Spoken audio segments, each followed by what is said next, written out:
All right, all right, all right. Go in the building. We are in the building. Let me get my round table in. Yes, sir. We are in the building. What's going on, bro? D, can you hear me? I can hear you loud, man. We straight. Good. All right. Professor, can you hear me? Come on into the building if you can hear me. I can hear you. How are you today, sir? All righty. If you have any messages for me, just hit me up in the private chat. Let's make sure we turn the chat on. I was trying to get a hold of you because we were trying to we wanted to invite some ladies on, and my executive director, she agreed to join, but she didn't want a camera on because she's getting the stuff ready for school. You know how we might have to give women a pass sometime on this. I know we had made a house rule on that, but I would love for her to join and introduce her to the family. Is that okay? Absolutely. Send me your email and I'll put her. I forwarded to her. Just give me a minute. Go ahead. Yeah, we'll make sure we keep her camera off. Definitely. I want to show the family something. This is y'all see the title of the show today. Are black men eager to show up to the polls for the 2024? And probably not. And let me get my mic here, Rhett. Man, we're trying to do some things today. We've been integrating some new software and we've been integrating some new equipment. So y'all got to bear with us. Please be patient here. But I just want to thank you for joining us today here at Urban Matters Live Chat. And this is your gracious host, Dr. Juice at Urban Matters Black Media Group. And we've been putting in some heavy work. So we just want to give everybody a round of applause for joining us today. Give everybody a round of applause because listen, when you come to this network, trust me, when you come to this network, you got to be on some alpha male and some alpha female stuff because we talk about all the controversial topics and sometimes it gets a little tough in here, man, and it gets a little rough, but we gonna keep it pushing because we don't apologize here. And I know sometimes everybody likes to get in their feelings and you know, they like to get all sensitive. If you paid attention to this past debate with Trump and Kamami, you notice her sound. Notice what she was trying to do. She was trying to play in to your more emotional side. If you really paid attention, and she was trying to make it seem as if she really cares and she really she's really in tune into the community that we come from. And I'm just telling you, man, I didn't get that because I can see through that stuff. I have on special lenses that allows me to see different things that a lot of people don't see. And I got ears. And as the scriptures say, people have eyes and can't see and ears and can't hear. Well, I got them special kind of ears, them spiritual ears and them spiritual eyes, and I can see through stuff. I can see straight through a person when they lying, when they're not being honest, when they're being disingenuous. I can see that stuff, man, clearly. And so I just think that that whole debate was disingenuous, even from Trump's side. I wasn't feeling Trump either. So that wasn't a good debate. I think they need to have another debate. But I wanna play something for y'all real quick. And this is the brother Ice Cube. He was chopping up some heavy game, and y'all know Ice Cube gonna speak his mind. He really don't care. So let's let it rock.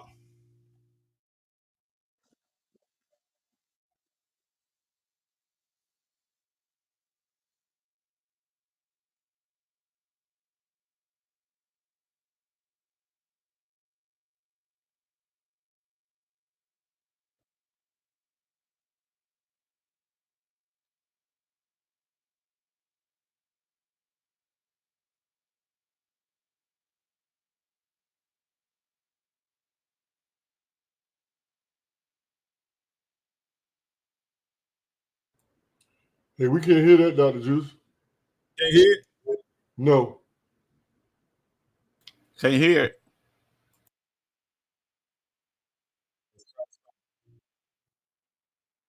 Okay. Try something.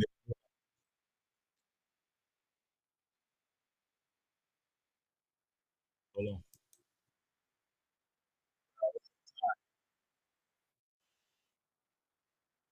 One more minute.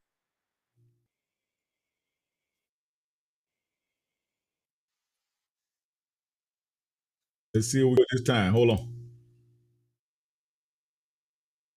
Okay, y'all tell me, can y'all hear this? Basically, so he said it back then, and they gave him a hard time.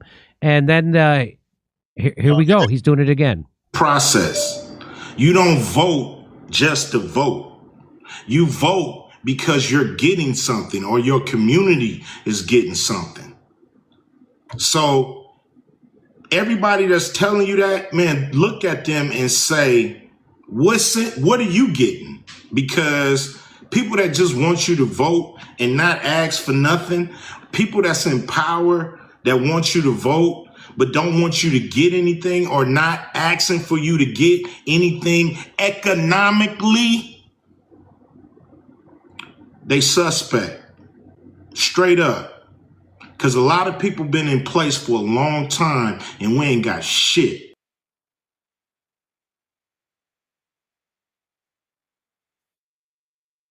Okay, did y'all hear that, fellas? Y'all hear me? Yes. Yes. We heard that. Yes. Okay, I can't hear Vol. Hey, we got a guest in the building. Miss Russell. Thanks for joining us. Let Thanks for me, joining. Hello. let me introduce her, Dr. Juice. Yes, sir. So that's Miss Olivia Russell, and she's an Atlanta girl. We call her, we describe her as a Georgia peach, and she has a very, very impressive background. She's my executive director. She has a very strong project management executive background, and I'm bringing her in to help me with this new opportunity that I hadn't talked to you about. I will publish it here soon, where I'm going to be the associate professor of AI and robotics in Sweden, new project. And also I have a new contract that's going to be coming up. So had to get some help. And we just brought Miss Russell on, and you'll be delighted to know her. And again, she's a Georgia peach, and I'll let her talk about herself here for a minute. Happy Sunday, everyone. Thank you for the invitation. I was just made aware that we need to be on camera. So next time if I join, I'll make sure that I'm here. But it is such an honor to be invited by Dr. Vouse.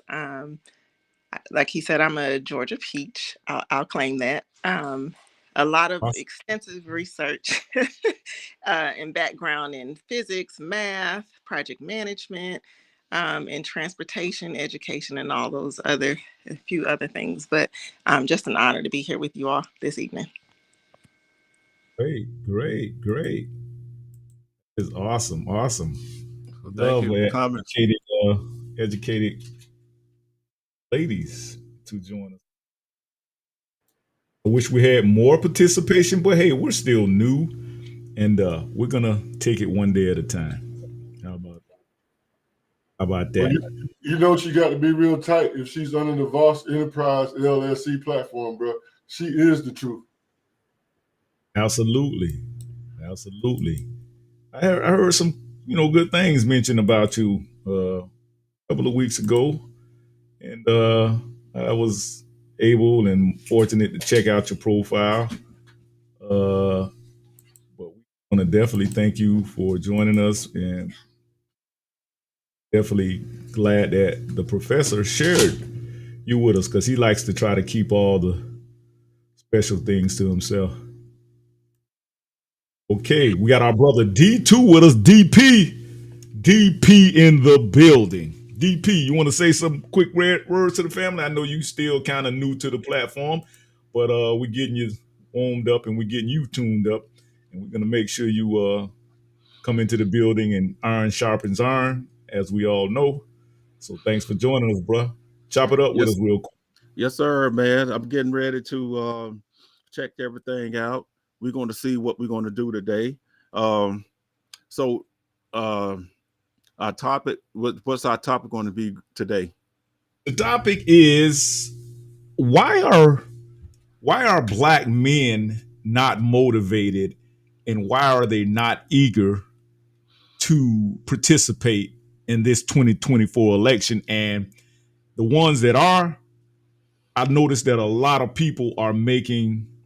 Black men are making demands before they hit the polls this year. And that's the way that it should be. You shouldn't just go and vote because you feel like going down there and you think you're exercising your right, or you're thinking that, our people died to vote. And all this is not true. All this is a fallacy. Your people died to be free, and they died to have the right to participate in free and fair elections. So if they just feel like nobody is representing them, and they really don't have a great identifying factor for them to be associated or affiliated or identifying with a certain political party, hey, that's their right too. They can protest and say, you know what, I'm gonna vote for the couch this year. How about that? I'm gonna vote for the couch this year, or I'm gonna just write my name in to the spot where I want to write it in. And to me personally, I think that a lot of us should be more in tune and more concerned about local elections. I heard Killer Mike say his daddy always told him, his grandpa always told him, man, listen, stop worrying about white people business. Okay, let white people handle their own business. You worry about what's locally concerning you, and that way you can get more tangible results if you focus more on local politics versus national politics. What do you think about that, D? Yeah, right. Because I'm from Montgomery, Alabama, and during that time period, when they marching, they were trying to consider what was going on. The voting at that time, to register to vote, they wanted to get they wanted to get people to see that they was getting locked up. And if you get registered, you was able to do jury duty. I don't know how they changed the register to vote, to go out here and vote for a political for a party. Our people back then, they wanted to register to get their people to do jury duty, so they won't so they'll have a fair trial. They weren't getting fair trial. It was just white jury. So you had to register to vote to serve on jury duty. And so that's what the voting thing was about. They didn't too much care about. Well, I can't say they didn't too much care about who was running for president and stuff. They wanted to register to protect the people from going to jail on bogus counts.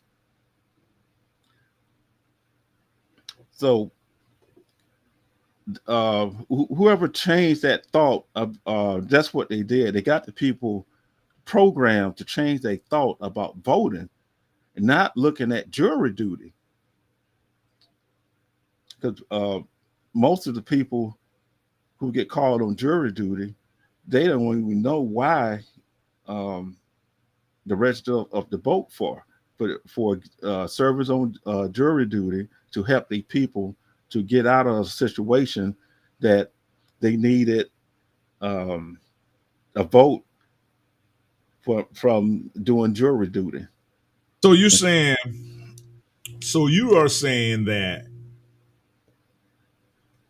one of the political strategies and concerns of our people back in, what year are we talking about around this time? Maybe in the 60s, the 50s? 50s, 60s. Okay, 1950s to the 1960s. We were more concerned about justice and injustices that were being orchestrated against our loved ones or our ancestors back then, and our descendants from the 1950s through the 1960s. And this was fairly after the Reconstruction era, right? Right. So this was coming into the Civil Rights era. So we were more concerned about justice versus wasting our votes and wasting our time in elections about, and let me keep it 100 too now. Back then, we were Republicans. During this time, we were conservatives. Am I right? Right.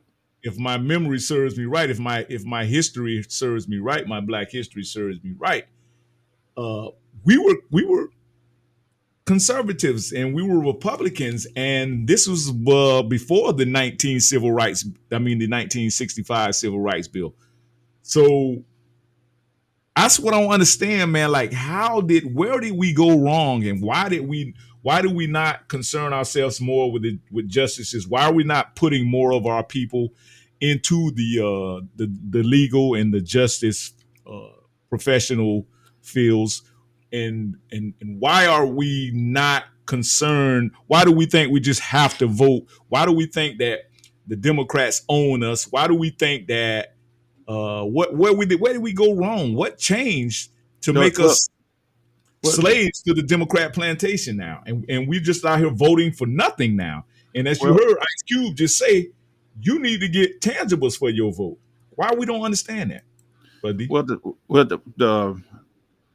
the problem came is the religion platform when they went back to the church, and the church forgot about one thing. It wasn't about religion. It was about to be in righteousness. So it never was preached to be religion. It was preached to be righteous. So when they start changing the way of righteousness to religion, then they was able to mold the people's mind to do other things, not on the righteous thoughts of it, but on the path on religion. So anybody can have religion. Doctrinations, right. Right. So dogma came in. They allowed that. So now you don't have righteousness. They weren't teaching righteousness no more.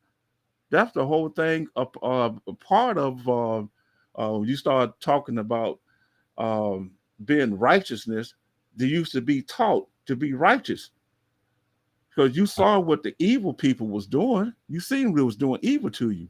But when it comes to righteousness, they wasn't doing it. And I think that's what it is too, bro. Like, as you take the root of righteousness, and that means right, and we've lost the ability to do what's right. And now I think sometimes the church is kind of responsible for a lot of the behaviors now in our culture where they just kind of turn a blind eye to everything, and they say that, oh, well, I'm going to just pray about it, or I'm going to ask God for forgiveness. And I think forgiveness sometimes keeps righteousness out of the picture, because think about it. If I know, it's just like crime. If I know that I can continuously get away with crimes, or I can continuously get away with wrongdoing, then that just kind of just deletes righteousness out of the picture now, because now I'm doing things because I know I can get away with it. I don't have any type of discipline now. I don't have self-discipline. And so I think we've been getting that indoctrination from the church, especially the black church, Right. because now look at some of your religious leaders now. They got all types of filth and foolery going on in the temples. And I mean, you like some of our praise leaders, let's keep it about 100. They part of that alphabet community. So, it's just a lot of foolishness going on. And I think that's been making the flock go astray. Right. Because if you start teaching righteousness, the people leave the church, and they're trying to keep the people in the church. So not lucrative. It's not lucrative. Right. It's economically feasible to keep preaching righteousness, because if everybody was doing right, then the church wouldn't make any type of revenue. I get it. Yeah, because they want ripper in the water. They want to throw a stone in the water, and so that's what been thrown to us. We've been thrown stones, rocks, not no righteousness no more. So now everything just went blank. So they don't know how to. So because when you start looking at what was ordered to us from God, because it's hard to say from the Creator, because whoever read this stuff. Sorry about that, y'all. Oh, okay. You back now? Back. Let me get my screen back. Let's see.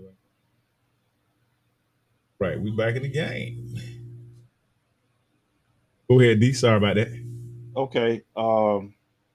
But yeah, man. I mean, let's go to why D getting his mind right there. We're gonna go to a couple of comments real quick before we bring Professor Boston. We got Mr. Hitman says Americans are desperate for Harris with every drop of genuine hope. Which Americans are you talking about, bro, Hitman? Cause I'm getting mixed messages on that one, bro, Hitman. But we'll come back to you. And then also Mr. Hitman say, my hope is that Black Americans get their own political party and commit to the FUDU 24/7, 365. Let's do more than keep hope alive. Yeah, that's what Obama said, man. Hope and change and all of that, and we didn't get none of that. And he was kind of like the same thing we get now with Kamala. She's saying all this hope, and she's talking about I think that's what they said. That's what her slogan is, ain't it? Hope. Her slogan is hope for her campaign. And no, we don't need any more hope, bro, Hitman. We need tangibles. We need a bag. We need a check. You know what I'm saying? We kind of tired of the hope and the change and all these buzzwords and all these coded languages and symbolic victories. I think they just recently signed what's that holiday they just gave us, that new black holiday? What's it called? What did they call that new holiday we just got? Professor, help me out. What the name of that? Juneteenth. Yeah, man, come on. What, really? Juneteenth. A lot of people can't even tell you what Juneteenth was about. Tell me the actual thing that took place during Juneteenth. Like, what was really the whole schematic behind Juneteenth, and what happened, and where did it happen? And give me the state that literally it was founded in What orchestrated it? What state? And what time period? Can't even tell me. So that just go to show you right there's another symbolic victory. And we're going to let Professor come on in and chop up some game with us real quick. Professor, are you there? I haven't been hearing your microphone, so I don't know if you coming through clearly, if we can hear you sound. So how do I sound now? All right, great. We got you. We got you. Yeah, I put myself on. It's a lot of busy stuff going on Professor Ranch today. So I'm going to get down to business, man. So I'm getting all these people asking me, Professor, what is it going to take for you to get to the polls, bro?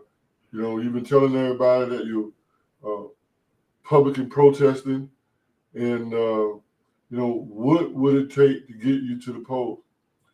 I'll tell you what it's going to take, and I don't care. It could be, and you should respect commandment and say miscommandment. You keep forgetting that it's miscommandment. But whether Republicans or Democrat win, let me tell you what would get Professor Voss to be first in line at the polls. If they came up with a policy that said, we're going to give $50,000, which ain't no money, but we're going to give $50,000 as a starter, because there's other things, to Black Foundation Americans, be able to prove that. If they have an LLC, if they have a business bank account, if they have a business structure, we don't particularly care about their credit, but we're going to make sure if they have a business structure, we're going to allocate $50,000 to that business. I would go down and vote for that, because I don't understand this tax credit bullshit they're talking about. I mean, if you're a startup and you start from zero, what the hell is tax credit gonna do for you? So again, it's one of those nothing burger type of things that they're trying to throw at you that don't mean anything. And until they come up with a sustainable business plan for Black people, because I want to take them all the way back. I want to take them all the way back to when Sherman came through Atlanta. He burnt Atlanta down. Then he marched to the sea. And when he got to Savannah, he sat down with some Black preachers.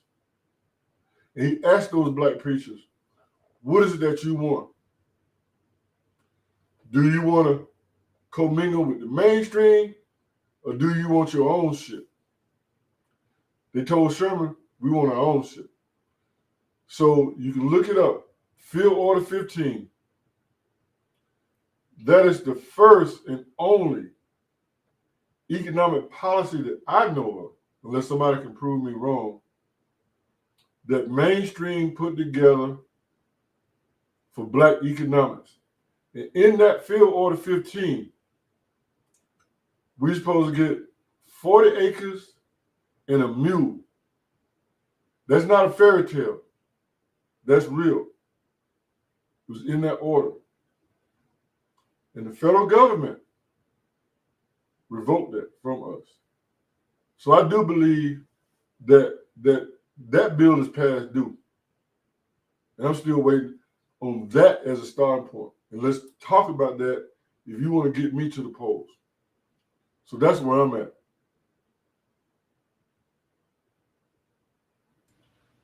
Hey, Juice. He's gone. And I'm waiting on my lovely executive director says she's gonna at some point show her face as well.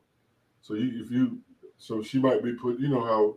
There you go. Yeah, y'all. I was backstage. I heard everything you said, Professor. Go ahead, brother. Well, can I say something real? You know, one thing what I learned that I know we was looking at the brothers talking about hope. Power is in our words. Hope is not power to me. And our people, we fail weak with these weak words. Your words, your strength. Your word is your bond, and that was written many years ago. So our power was in our word, what we say. So if you don't have no say so, you don't have no power.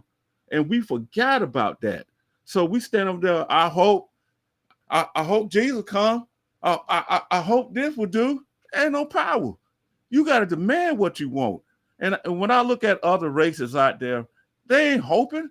They out there getting it. We still sitting back. I hope I do this. I hope that happen. It won't happen. It's your strength, who you are, the power within you to go out there and get it. And you have to use your words to get there. Your power is in your words. It's not in hope. It's not in all these old weak words that we've been taught. We've been taught weak words. The word we use is weak. So when I talk to some of these African women, I said, well, what you think about African men? You're weak. The words, weak. So I'm listening and reading by hope. That's all I see. I hope we do this. I hope we do this. Man, that's nothing. It's nothing in hope. It's hope. There's nothing in it. There's no power in hope that you gave up. Oh, I hope that's going. There's no power. Man, let's go do. Let's do. There's no power in hope. Your words is your power. Your word is bond. That's what I got to say right now. Yes, sir. And like Professor says, hey, man, he's always on me. He's adamant about man. We gotta start pushing this technology, man. We gotta start pushing this cybersecurity, and we gotta start becoming data scientists, and we gotta become more informed when it comes to data. And he's absolutely right, because now, since he's been introducing me to all of these fields in data and digital transformation, I've been seeing so many commercials now. You know how it's like when you buy a car and you're riding down the road and you never noticed that car until you went and bought that car. And that's what I'm starting to see now with professors been introducing me to. I'm starting to see that this data is running everything. It's in every facet of our life. It's controlling, and it's literally the centerpiece of everything that's business nowadays. And y'all know, hey, I'm a business owner, so I love business ownership. I've been a business owner for about 15 years now, and I noticed that data is playing a big part in data and technology is playing a big part in business ownership and the movement and the business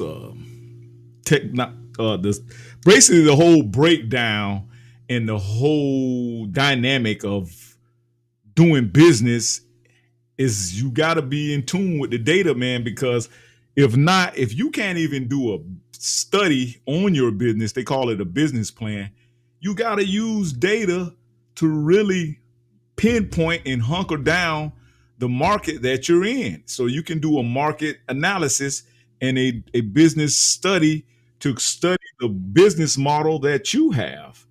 So I think we lost Professor, but okay, here we go. We got Miss we got Miss Olivia in the building. Oh, beautiful smile, beautiful smile. I love when the ladies come in and chop up some game with us and give us some game. And I heard you're a very intelligent young lady. So we just want to thank you for joining us. And we really appreciate you. We really appreciate you coming into the building. We thank you. We thank you. Okay, we got Professor back again. There he is. I know this camera's acting kind of janky right now. I don't know what Hey. Y'all don't be flirting with my executive director there. She is a Georgia Peach. I'm glad that she participated as well. And what I do under the Voss Enterprise platform, the reason why we're so lean and mean in what we do is that you must have your own business to be a part of this consortium that we have. And I wanted Ms. Russell to speak a little bit about her business. I want her to speak a little bit about what's important to her as a Black female business owner in Atlanta. She's been around a long time. She has a vast amount of experience. So you said that you want to hear what a female has to say. So let's listen to my executive director there. She's going to talk a little bit about why we brought her in and all the crazy stuff she's doing to help the professor out. All right. Okay. Well, I love that introduction again. Thank you all for, having me here. So there are a couple of things that I heard you say. One was what is going to bring me out to the poll, right? It is that we have to be conscientious of what's going on, right? While I'm working with Dr. Baus, one of the things that, I focused on as a business owner, as a leader in organizations, is making sure that we're bringing the next group behind us, that we're educating that group. And so it's really important. It's very key for us to make sure that we're in the latest trends, which are digital technology, right? My organization does a lot of digital migrations for organizations, but these are organizations who can be disenfranchised if we're not looking at what the true population is. So why I'm voting is because I want to make sure that, my son is 9-year-old right now. You all are just older individuals who have experienced all of the different things. If we don't, we're going back 50 years, we're going back 100 years in the past. So working with digital transformations for organizations, but this is digital transformations for our organizations, right? Making sure that we're in engineering programs, making sure that we're getting the funding that everyone else is getting, making sure that we're at the table when we need to be is really important. And so that's why I'm a part of the collaboration. I don't know if I answered your question, but that's what I had. That's how Spirit moved me at the moment. Very well. Absolutely. Awesome. Absolutely. We thank you for that. Thank you for that, Miss Olivia. Let me play a real quick clip to kind of piggyback off Miss Olivia saying. Now, let me ask you one. So, kind of recap that again on for us, Miss Olivia, that the part about what's bringing you out to the polls. What do you want to see in this election as far as pretty much anchoring down on what you want to see out of your government, whether it be local or whether it be national? And what do you think, you being a sister in the Atlanta area, really needs? Now, not our wants, but what are our necessities, our needs, and do the younger generations impact the way that you understand your necessities? Because that's what I want to see. I want to see us more focused on the younger generation so that we get rid of these vicious cycles. Yeah, absolutely.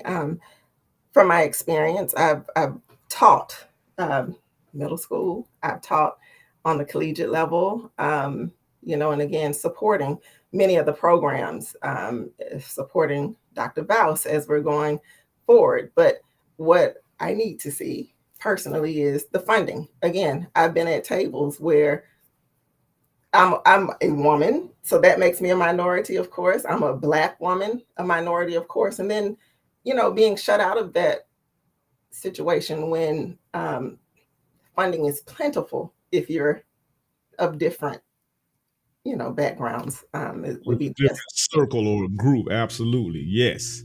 Yeah. And that's what y'all, let me clarify what she just said.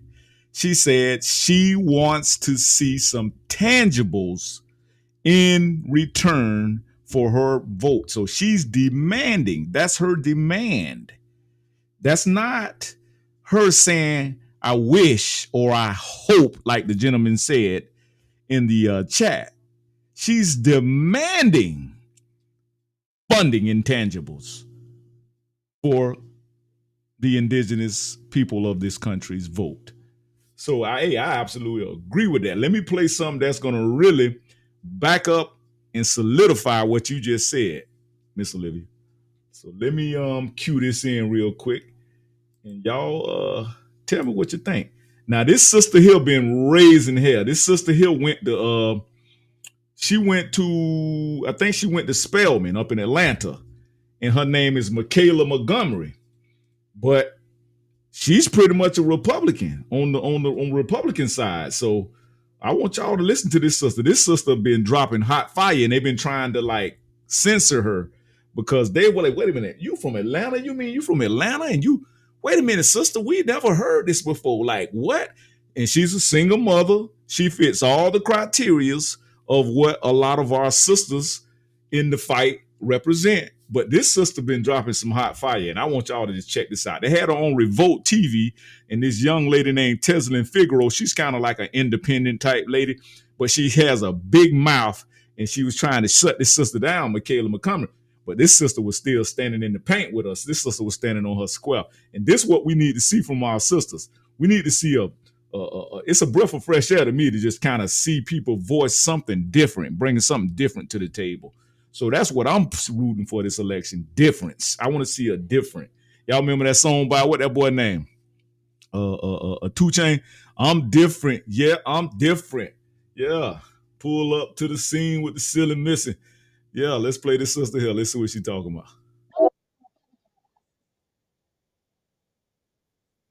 Important. And so when he's talking about, no, I'm just saying because if we're being honest, if we're being real, it's a lot of black women in this room, right? And a lot of black women love rich men, right? So I hate to be the one to say it. I hate to be the one to say it. But in him saying, hey, you know, when you're rich, you can do whatever. You can just grab him by the pussy. Isn't that what the quote was? That is exactly what the quote was. Now I'm sorry, but Jock, if you wanted to grab anybody in here by the pussy, none of these girls would tell you no. You don't have to. No. Hold on. Oh yeah, now everybody mad. Hold on. So you are gonna act right as a celebrity.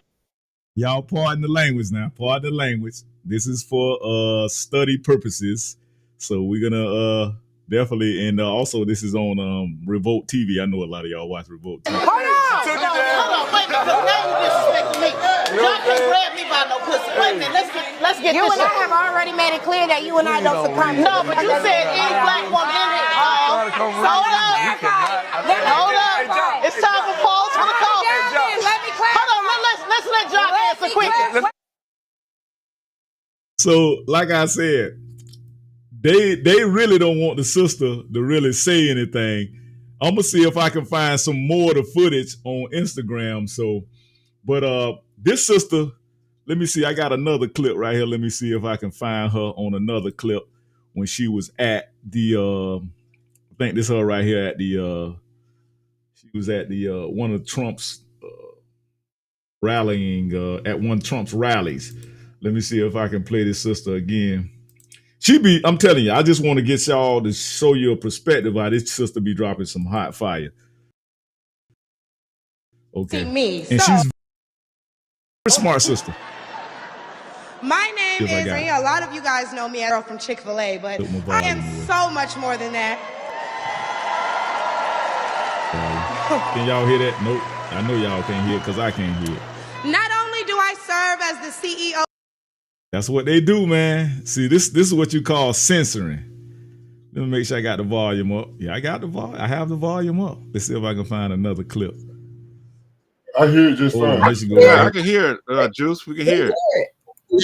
We can hear it, Juice. Okay, hold on. Yeah. My bad. Let me go back. Let me go back here. Hold on. About that. Okay.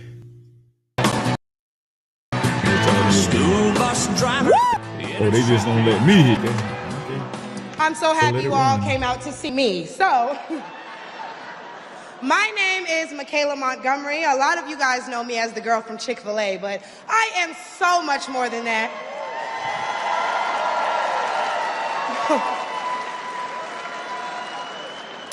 Not only do I serve as the CEO of Conserve the Culture, I am also the state director for Blexit down here in Georgia. I'm a Fulton County coordinator for America First Works, and I'm also launching a podcast on the Patriots Prayer Network, so put some respect on my name.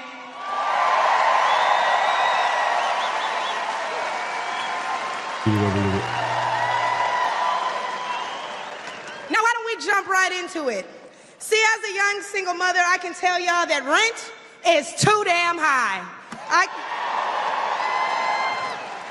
I can tell you that as a young black.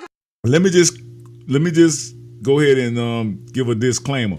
Over here, we are totally unbiased. So, but this is where the truth matters, and facts matter. So I'm a fact checker. So I give you both sides of the perspective, and I'm not. Y'all know I don't care about. I'm what they call apolitical. I'm really not voting for neither party. But a lot of people think when I show you the Trump side of things or the Republican side of things, which we were back in the 50s and 60s, Martin Luther King was a Republican. People, oh, Juice, you a Trump supporter. So I just want to do a disclaimer. Hey, you can think what you want to think. I'm a truth supporter. Remember that at the end of the day. Voter groceries are too damn high. And as an American citizen, period, seniors like my parents should never have to choose between medicine or food. It should never be the quality of life versus the quantity of life. And I don't want to hear, oh, but we capped the price of insulin and lowered the price of all these medicines. Yeah, but you raised the price of everything else, so it's about time to start telling the truth to Americans and let them know exactly what they're signing up for if they want to vote for Kamala Harris. We need to vote based on facts and not feelings. See, under Harris and Biden, the average Georgia household is losing $1,060 per month, and inflation is at 21.4%. And due to the war on energy, average gas prices have reached record highs for the state. We also did a poll, and 80% of us black Americans are not happy with the current state of the economy, so I'm gonna need 80% of y'all to vote accordingly in November. They love me, they really love me. The left wants you to get in your feelings about things that have been said.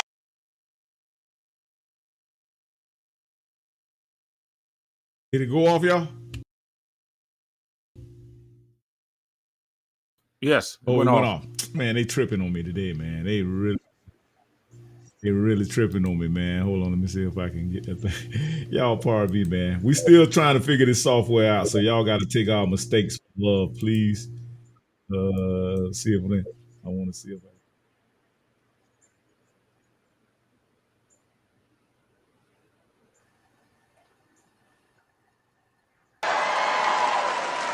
y'all can hear it, right?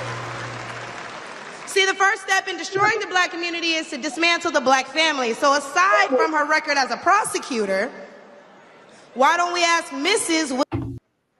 Willie Brown if Kamala Harris cares about black families?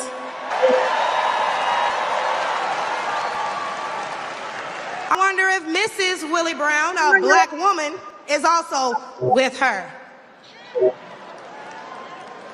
A few days ago, President Trump said he didn't know Vice President Harris was a black woman. I'm trying to figure out what all the outrage is about because she's only black when it's time to get elected.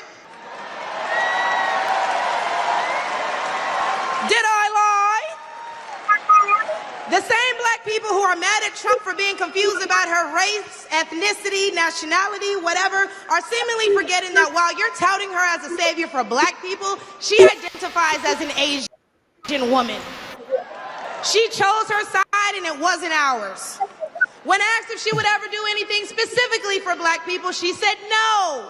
Whereas Trump gave us the Platinum Plan, which specifically uplifted the black community by increasing capital by almost $500 billion, creating 500,000 new black businesses, and would give black churches the ability to fight for federal resources for their communities.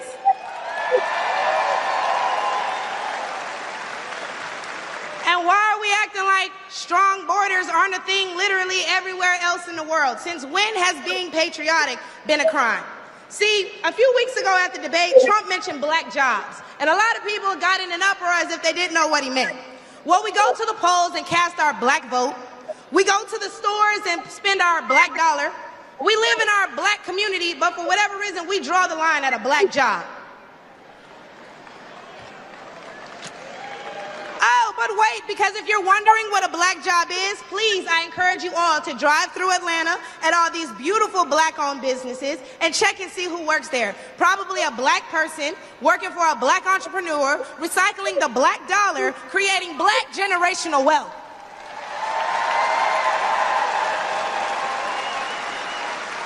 If they come here illegally and they're taking your jobs and your resources, then please believe my cousins in the Appalachians, they coming for you too.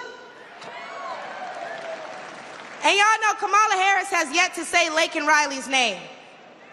As borders are, she opened the border to millions of illegal immigrants that have flooded American streets with deadly drugs and gangs that have spiked overdoses by over 124% and brought more crime into minority communities.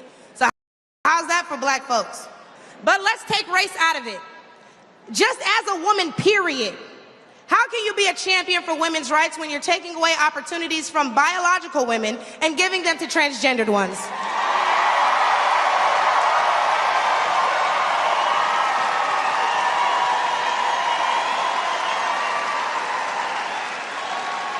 I'll wait, y'all, because I wasn't done. See, how can you promote equity for women and you're allowing men to play in women's sports?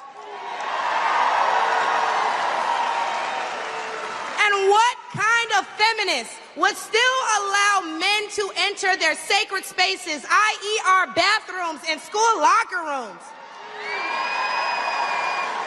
Do I even need to mention the opening ceremony at the Olympics? Or the fact that Angela Carini was forced to fight a man and told us that she's never been punched so hard in her life. We cannot allow dangerous liberals who think things like this are okay into the White House, because my daughter will not be fighting a man at her wrestling match.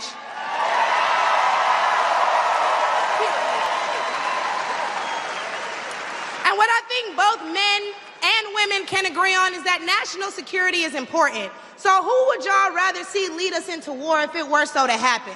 My silk-pressed sister Kamala or the big dog Donald Trump?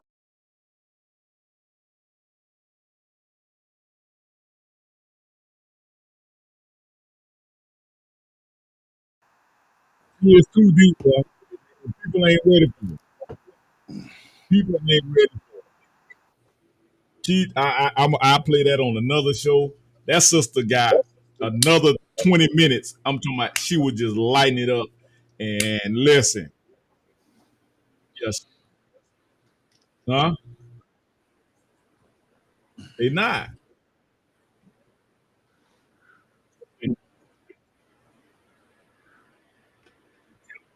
I'm play that to let y'all know, man. This sister is.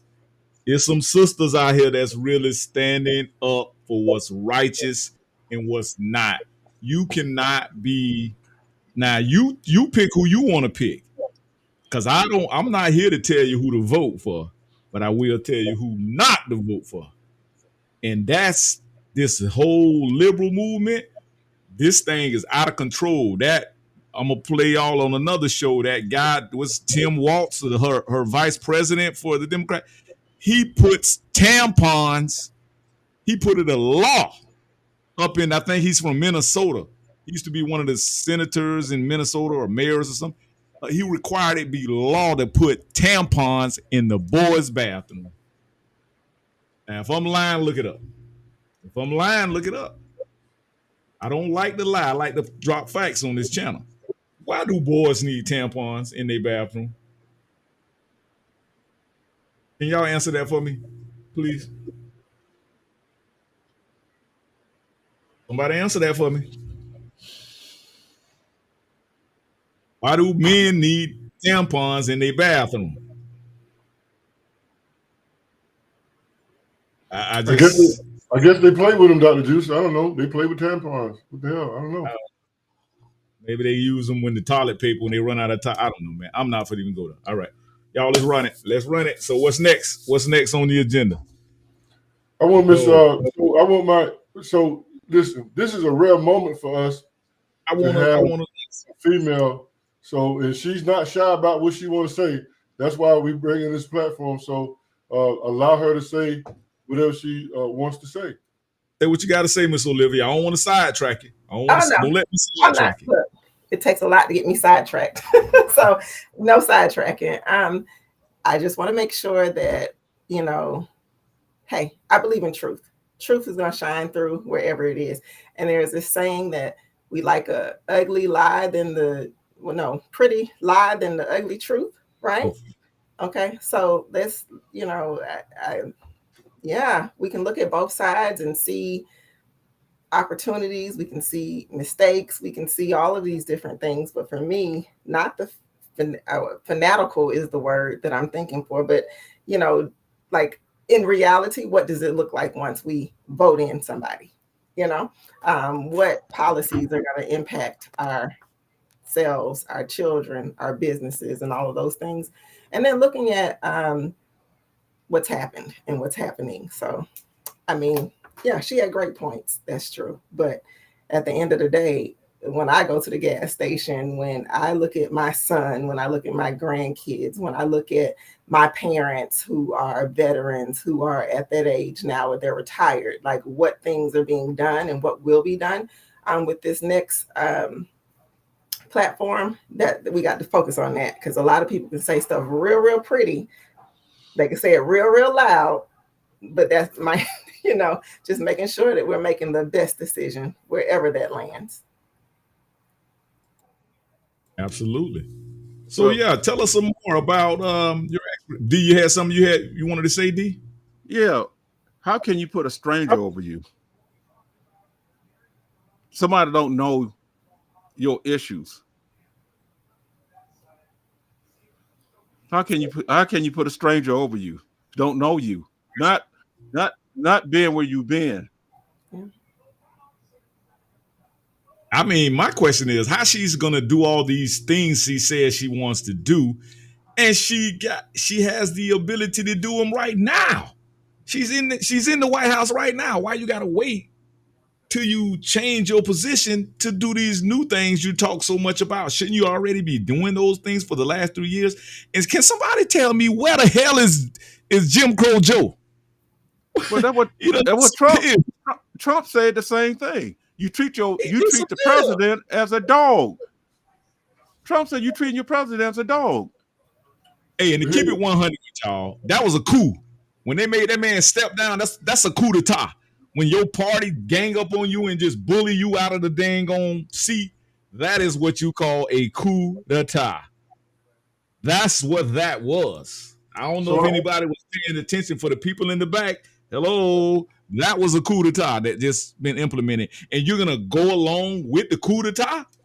Man, miss me. I'm done, man. So right now, we don't even have a president. We don't have a president. We don't have a president. What I was going to say again, and you know, we agree, we disagree, but I hope that we can move toward discussing what type of, and I've said this 100 times, okay, but how do we focus on self-help, innovative solutions for ourselves? Self-sustainability. Yes, sir. Right, because what I'm saying is, for me, and the way I think, I mean, it's almost like talking about football, you know, the Raiders or the Cowboys and all this kind. I mean, they're not my team. My team is the Black community, because at the end of the day, based on the trends that I'm seeing, you're gonna be forced to deal with each other. You're gonna be forced to. After this election, and this is just my prediction, there's gonna be, no matter who wins, whether Republicans win, there's gonna be a backlash. If the Democrat wins, there's gonna be a backlash, right? And my question is, how are you going to survive as a people? How are you going to survive that backlash? How are you going to survive? What are you going to do to survive? After November, you only got, 50-some days? So I can tell you what's going to happen. It happens every year. This is why I sell firewood. All summer long, I'm talking about Black people. They're grilling and chilling. And the reason why I know they're grilling and chilling is because they buy firewood from me to grill and chill. But come December, and you mark my word, come December, people are going to be crying, they're going to be shouting, they're going to be hollering about evictions, repossessions, foreclosures. Mark my word. But right now, everybody chilling, everybody grilling. I got folk going to come by here today and buy some firewood. They're going to barbecue. Watch what happens at the end of the month. So I want to focus on how do we create innovative solutions for ourselves. And I want to say hello again to my dear brother, Mark, Ohio Street, honorary across the highway. Across the highway, boy. Introduce him to my lovely. I almost had to send the police to go find him, y'all. Hey, brother Mark, you gonna like this young lady right here, brother Mark. I'm glad you showed up. Y'all introduce each other, Miss Russell. Let me see. I got background noise. I gotta shut something down. You're a little bit better now, bro, Mark. You're a little bit better. Okay. I had my phone on for a little bit. Maybe that's what done it. But I'll introduce first, I guess. I'm the fabulous Marquis. I'm from Lake Wales. Same home as the fruit picker, Professor Voss, and Dr. Juice. We basically grew up together, but apart because we are from three different little times in our same city. And I've attended many universities and whatnot, and I'm Black first, been Black first for a long time. I've been in several cities trying to do things to help my people, and now I'm trying to come up with something for the nucleus of it all, and that's Lake Wales, where everything started. So Dr. Juice and I, we've been chopping it up for a while. Professor Voss, when he first thought about doing his paper or his thing, he gave me a call, and I told him I had somebody in mind, and God just put him and Dr. Juice together. Before I spoke with Dr. Juice, but I didn't link them up. They linked up together. So we're trying to make some things happen, and we got some wonderful intervention going on. And I just look forward to what the Most High have in store for us. Thank you for that, bro, Mark. Thank you for that. Definitely, me and bro Mark, we've been definitely chopping it up for a long time. We kind of part of that community, Miss Olivia, that a lot of people kind of are hesitant to delve into. We get real heavy and controversial about a lot of different subject matters that, goofy people probably won't try to delve into. But one thing about us, we're business owners, and that's kind of where all of us kind of meet in the middle, because we love doing business and we love networking together. And like Brother Mark, he's been a business owner for about 30 years. Professor, of course, he's been in business for 30 odd years. And our brother D, he's an engineer. He's in electrical engineering. So he's definitely a vital new dynamic that we're bringing to the table. Me personally, I'm experienced in new construction, HVAC, that's heating, ventilation, and AC. I'm more of a hands-on guy, and I'm heavy. I have a little bit of electrical mechanical skills, and I'm more so trying. Look at them hands. Yeah, boy. Hey, my man. Transmission in. Transmission. So yeah, that's what we're trying to bring to the table, and that's what we're trying to introduce to our young men. Because think about it.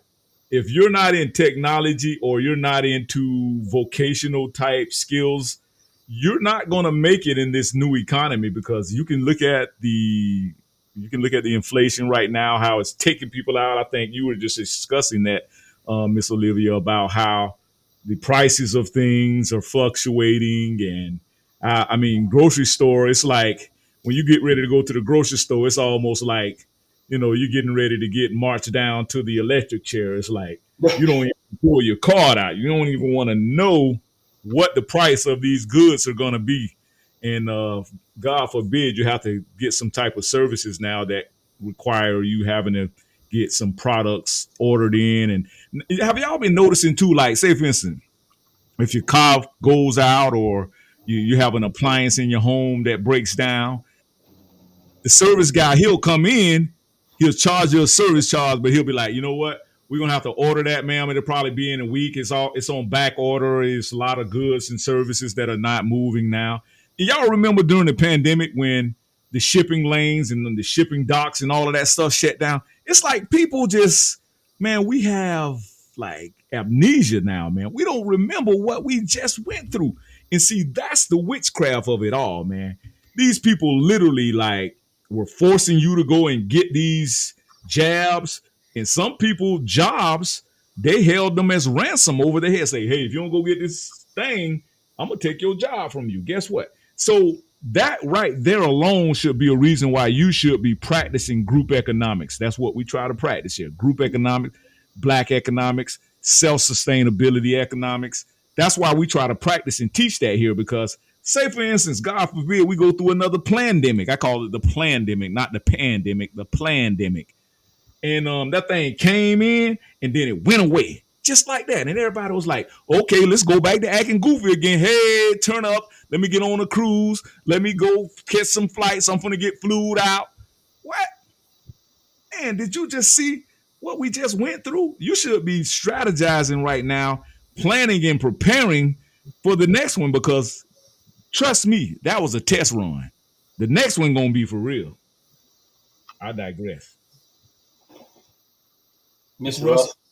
Yeah, so you must have saw me shaking my head, but in agreement also.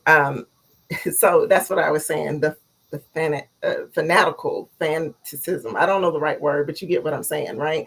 At the end of the day, what does that look like? Because there's a lot of things that we're not remembering that happened that weren't even 2 years ago, that are happening this week, that are happening tomorrow. So, hey, you just said a very important thing. I've worked for multiple government agencies. I've seen what it looks like on both sides, right? I've seen what it looks like for those who win regardless, right?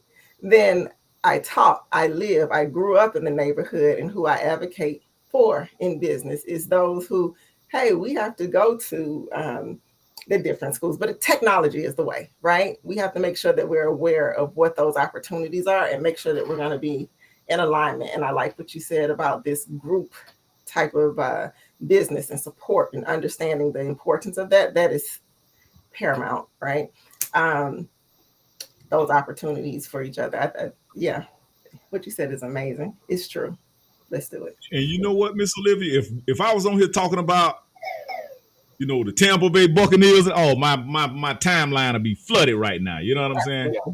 It'll be, oh man, people will be trying to get into the chat and they'll be like, oh, Jules, let me know. Oh, yeah, man, I want to talk about Michael Jordan, man. Who the GOAT? Michael Jordan or LeBron? Who you think the GOAT, Jules? And I'm telling you, and I hate to say this about my family, man, but we are some of the most goofball type people on the face of the earth, and then we always complaining. Why stop complaining? If you're not coming to a platform like Urban Matters Black Media Group or Urban Matters Matter Live Chat and saying, hey, Juice, I want to come to you with some innovative ideas. I want to, hey, what do you think about this, Juice? Come on, let's swap out some economic strategies and this economic empowerment strategies. You know what I'm saying, bro, Mark? Yes. Go ahead, bro, Mark. I already know you finna drop some heavy fire. Go ahead. No, it's you serious, you truthful, because the problem for me is we know all the stats for LeBron, and we can talk about him for days. Same thing with Michael Jordan, and we can go on and on with athletes and whatnot. We can talk about them, we can argue about them, but what good does that do us? That does us absolutely zero good. We need to be focused on what's going to help us in our community. You know, these jobs that they gave us after the civil rights movement, only thing they done was pacify us. And they've been constantly pacifying us with stuff. You know, when they first landed on these shores, they had shiny little trinkets to give us so we can go, ooh, ah. But that little trinket wasn't nothing but maybe, I'm just saying something, a cigarette lighter or something like that, something real simple. But it's because we didn't see it and because it was new to us, now we want to go ooh and ah. And they still use those same tactics with us today. And that's what's scary. And we still allow them to work today. We got to stop with that because God blessed us with a special mind, and we got to start using it and stop falling for every hook, line, and sinker out there, and start planning.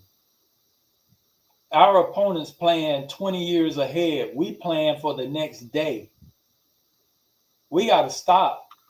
We got to move forward. Like Professor Voss said, we got to start putting some things in action that's going to help us. Now, as I told you before, Dr. Juice, one thing I hate is these words that fly around our community. Anytime I start hearing on either side, I start hearing words over and over or phrases over and over out of the blue, they make my little hair stand up on the back of my neck. Stuff like generational wealth. You know, we didn't start saying that until a couple of years ago. And all of a sudden, we started saying it all the time. And then we start saying, we're going to stack chips so we can get generational wealth for our family. You know, that's a valiant thought. But you know, a lot more go into establishing generational wealth than you stacking chips or you planning with a bunch of financial tools. Because the only way you can have generational wealth is if your generations are involved in it. I'll give you an example. Donald Trump, any of those rich ones, you see their entire family there, and they're active. They can take the helm at any time. Yep. But what we seem to choose to do is, instead of actively involving our generations like Professor Voss does, we tend to say, oh, I'm going to let little Johnny follow his dreams. Guess what? Your generational wealth basically is just money that you done saved up in your war chest. It's going to be spun up in less than a year when you go. And bro Mark, let me. Speaking of Professor Voss and what you just said about generational wealth, Professor, like, and you see the question I got up there now. How do we use the technology and the data about our communities, like bro Mark was saying, little Johnny, and creating these economic solutions? Like, how do we use? Because we let everybody in our community, Arabs and all of them, subject our community. I told these sisters around here who have these hair products that they always utilize, like, you should be owning and controlling the hair markets, the fashion markets. Answer that for me, Professor, because we was not to cut y'all, bro, Mark, but Professor, chime in. Okay, so but let me just do one thing for. I have to confess to y'all right quick. I just now, y'all, I surprised y'all with Miss Russell because, as you know, I've taken on some international work and local work. My business is really growing. And she was literally working on another project for me. At the same time, we were talking about, wouldn't it be nice to have a black female? And I know she's going to cuss me out in her own way because I put her on the spot. But the reason I want to allow her to say goodbye, but before I do, I wanted to demonstrate, because people think that I'm, you know, they use those buzzwords like, oh, Professor, you monogamous, you don't like women, when I demand excellence. And when I talk about all this ratchet shit that I see every time I look around, and some woman got an ass tupper there, and I love strip clubs, don't get me wrong. There's a time and place for everything. I love booty, but I wanted to demonstrate female booty. I wanted to demonstrate that there are Black business women who are about their business. They're professional. And I'm really proud to have this bright, intelligent woman in my organization.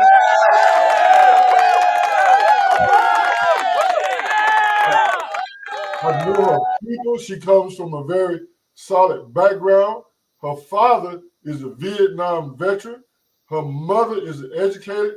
She comes from excellent stock. So I got to let her go because I had her working on one thing and she said, I'm all over the place. So let her say one more thing and then I'll answer your question, Dr. Juice. Go ahead. It's on you, Ms. Russell. Yeah, so appreciating the opportunity again to be here. You start talking about something, I gotta go. I do, but this data, technology in our communities and what we can do, that's one of my passion topics. So I'm sure you all will have me on again. Thank you for the opportunity. You all have an amazing evening. All right, you too. Okay. Thank you. So Dr. Juice. Sir. So what Voss and Peters are doing, of course, is bringing resources like Ms. Russell. And if you heard her last words, she didn't really want to go, but I got her doing some other stuff for overseas. But listen to what she said. She was an educator.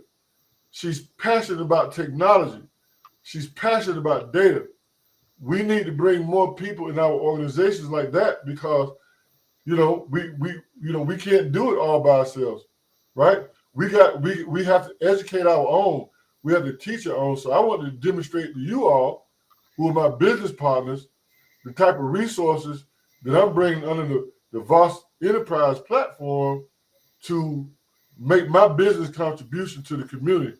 You can expect some wonderful things. Now, to answer your question, Dr. Juice, like I said before, we need to let these white folks fight their own battle.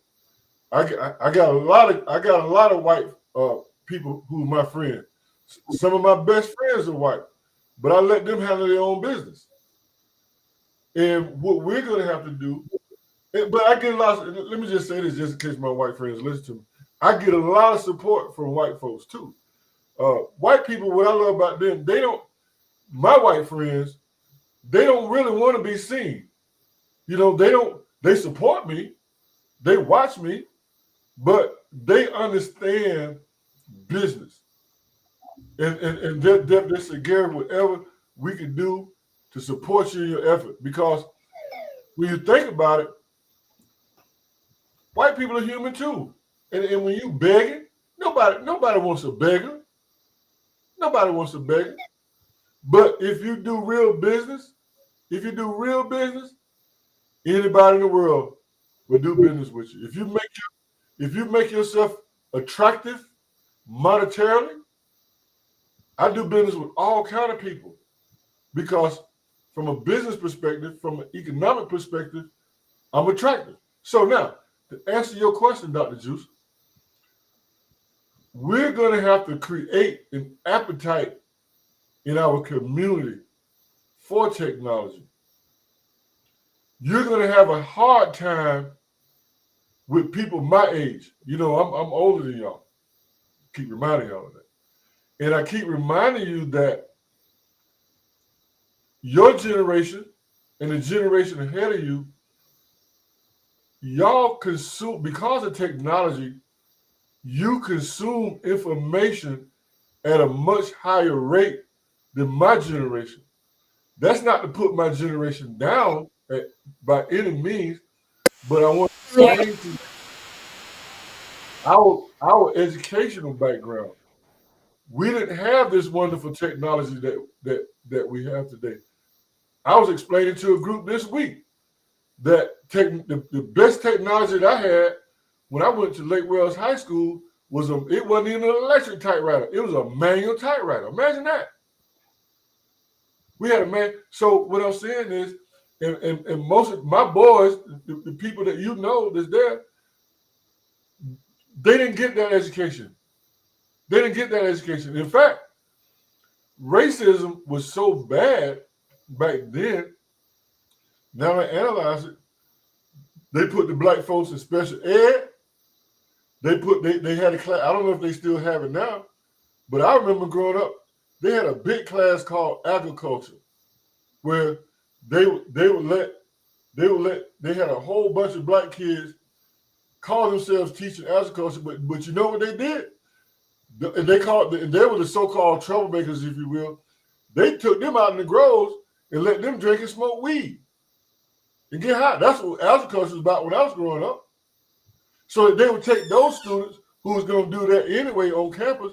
They took them out to sign them up for agriculture, let them go out in the grove and party. And then the rest of us who would kind of behave halfway, they let us kind of hang around the main population. I was a class clown. I should have been taking advanced English. I should have been taking advanced math. I should have been taking all of those courses. But I was a clown. When I should have been studying history, Miss Marilyn Smith, rest her soul, I apologized to that lady before she died. I begged her for forgiveness for being a class clown in her history class before she died.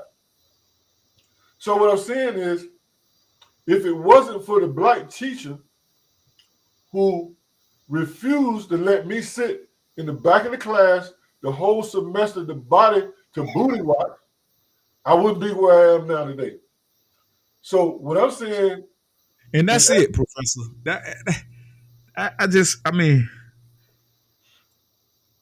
That's what I hate right now, man. Why don't we have more black educators in our community? What happened? I mean, you're telling me all these historical stories about black community and Mr. at Roosevelt and the academy, and then you told me we had our own kindergarten academy, and man, that's what I'm gonna use this platform to just give the history of what's going on in our community. Go ahead, bro. Hey, Juice, they wasn't getting paid, man. They left. You know, everything went. You know, the price went up, the market went up, and their pay haven't went up. So just one thing, I talked to Professor Voss about it. Here in the States, people do not care about teachers. And when you go to another country, the teacher is everything. And that's one thing I had to get to people when I look at karate movies. Man, it's the same. Teacher. They bring them everything. They basically worship the teacher. But here, they don't care about teachers here. They don't care about them. So you saying, D, that the economy outpaced their passion for teaching? You think that's what happened? Right. Well, I say chime in on that. I think that, or I know that we have them. We have them. They're here in our communities. But the problem is we're divided. Therefore, we're conquered. So where we were condensed, when we were redlined into the communities, we were condensed in certain areas so we could see our teachers. That's almost like our businesses. Everything's so spread out, you don't know where they are. I didn't know you had a hair shop. I didn't know you had this, because our teachers are in Haines City, Winter Haven, Bartow, Orlando, and they're spread out through all the different schools. But they come right back to Lake Wales to live. And we don't necessarily know that because they're so spread out. So they can't make that strong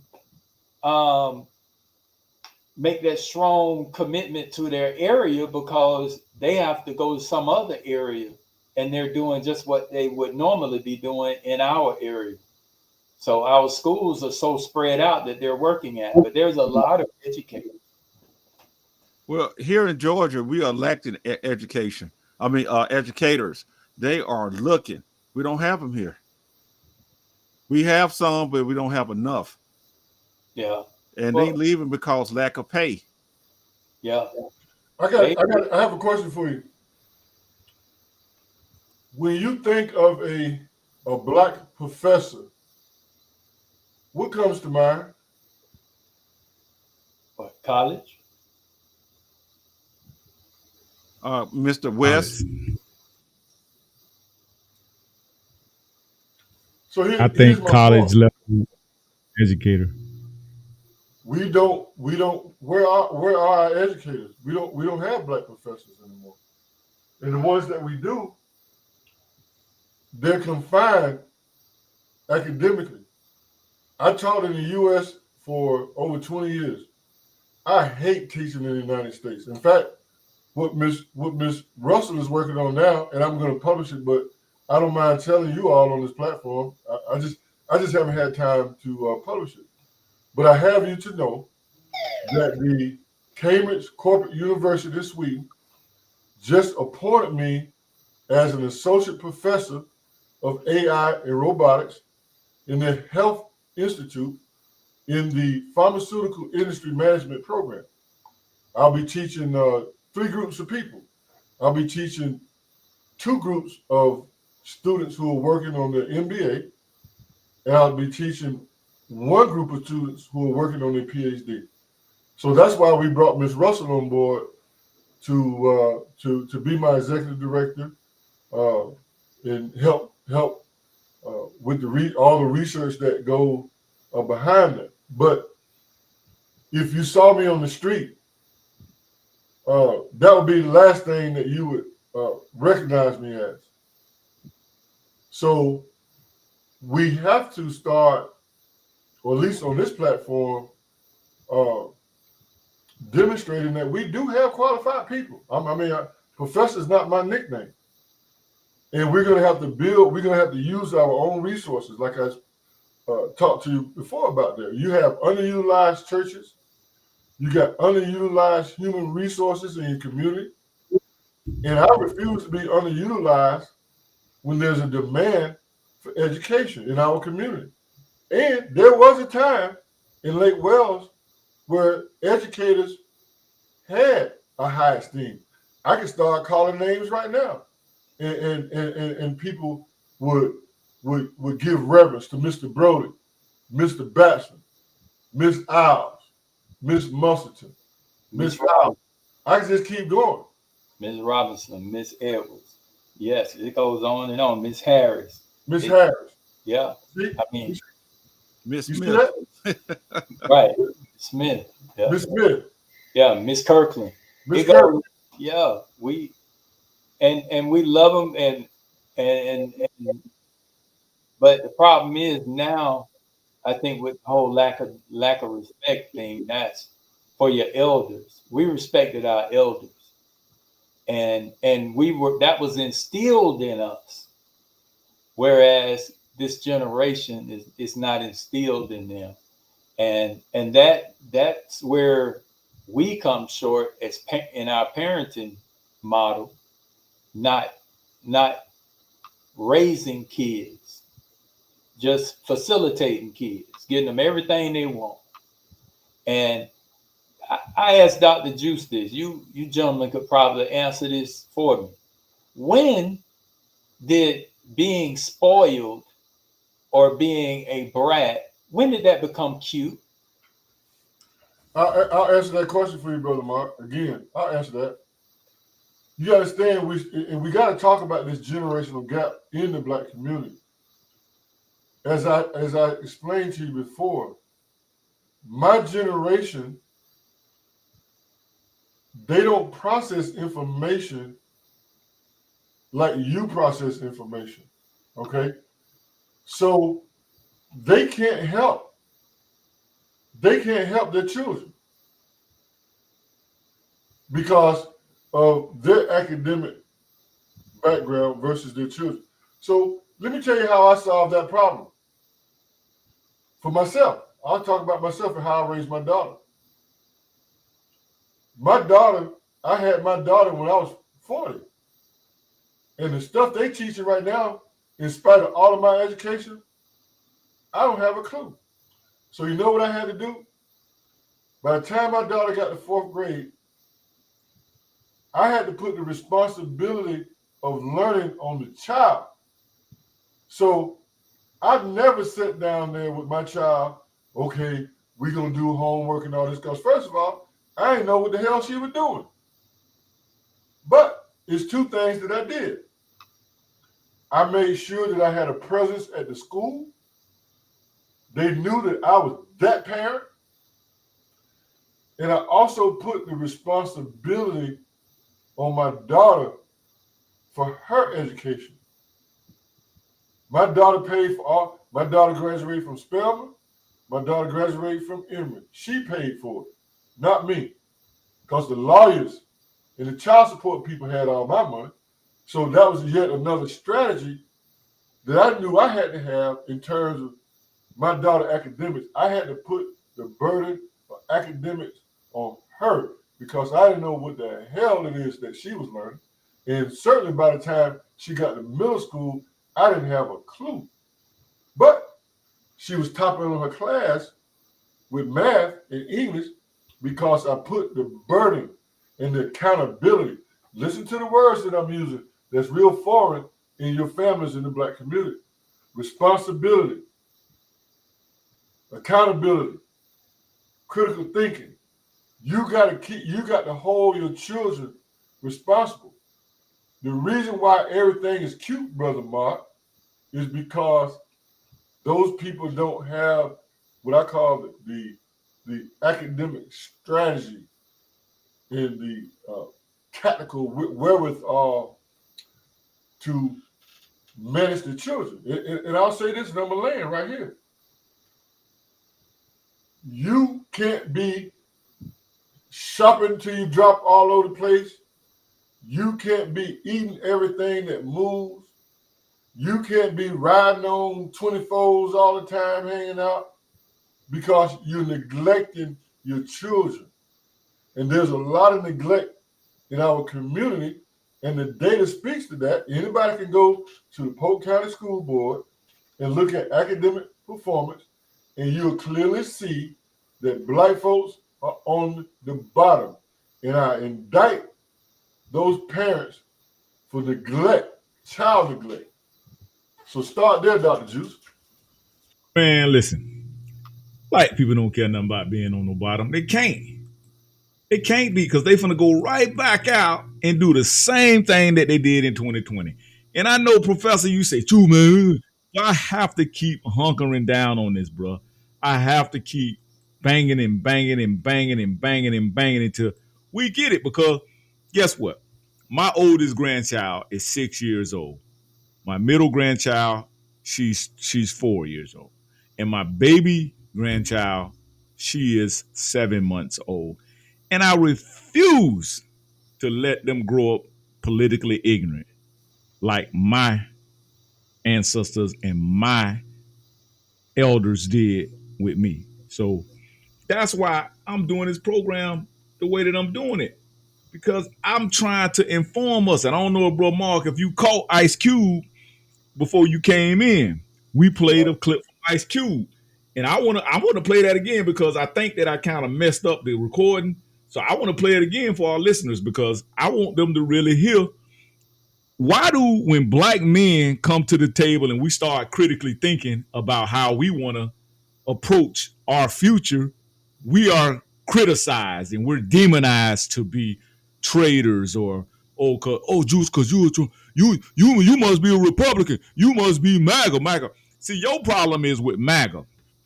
Your problem ain't with Donald Trump.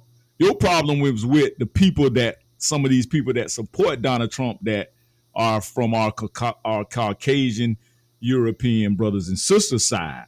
And y'all have a problem with what has been done to you in America. And then this is what the Democrats are capitalizing on. They want to make you seem like, oh, we're going to help y'all fight. Yeah.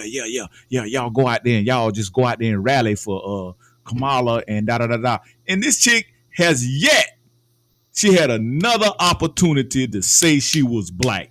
and she still didn't do it. Not that it matters, but let me tell you something, bro. I don't know no sister in my circles who would give up the opportunity when somebody challenge their blackness or challenge their sisterhood, they're not gonna come off the chain and be like, hold up, man, what you talking about? I'm gonna show you how black I am, da da da da. And then that neck go to rolling and da da da da da da da, and they start lighting your ass up. You know what I'm saying? So, bro, Mark, I don't know if you was able to hear it. Ice Cube break down what your vote and how your vote's supposed to go down. So I want to play that real quick for Bro Mark and some of the listeners probably coming in on the back end of this. I just want to show y'all. And let me tell y'all, I had a lame come on my damn post the other day. Gonna try to call me a raccoon.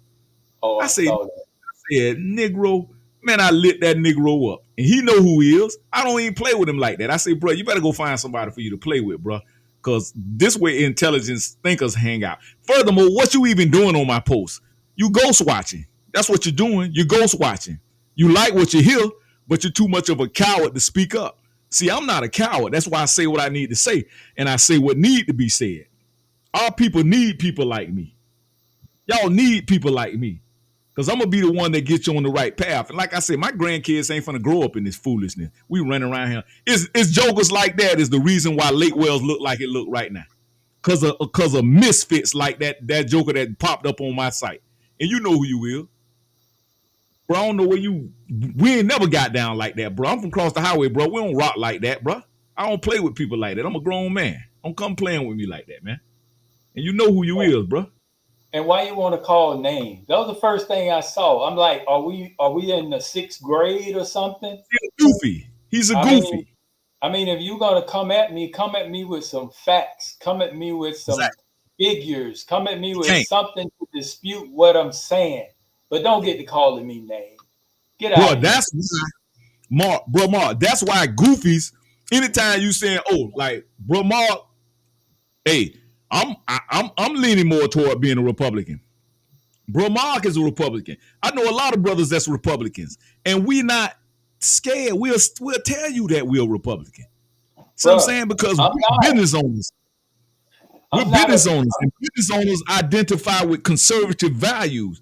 We trying to get a bag. You trying to be around here and identify just to identify. See, you one of them goofies that sat in the back of the class. We was the cast that we sat up with a teacher because we want to learn and absorb everything we can.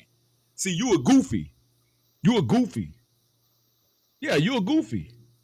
And so let's put this in. Let's break down the dynamics of why you should vote. And I guess Cube, he a MAGA too, huh? Y'all fall for anything. Y'all go along with anything they say. I remember they was around here last, they had them buzzwords, black job. Oh, he's a black job. And you goofies just run with it. And they's like, yeah, they getting it. The Democrat laughing at, look at these little stupid Negroes. They fall for anything. As long as we keep getting them to fall for these buzzwords, we ain't got to give them no tangibles. We ain't got to make no laws. We ain't got to make no policies. This chick, Commandment, just came up with policies a day before the debate. And you Negroes, I had a chick, me and Voss, we had a chick jumped on the post. She talking, you could tell she a feminist. She jumped on the post talking about, oh, she gonna do that?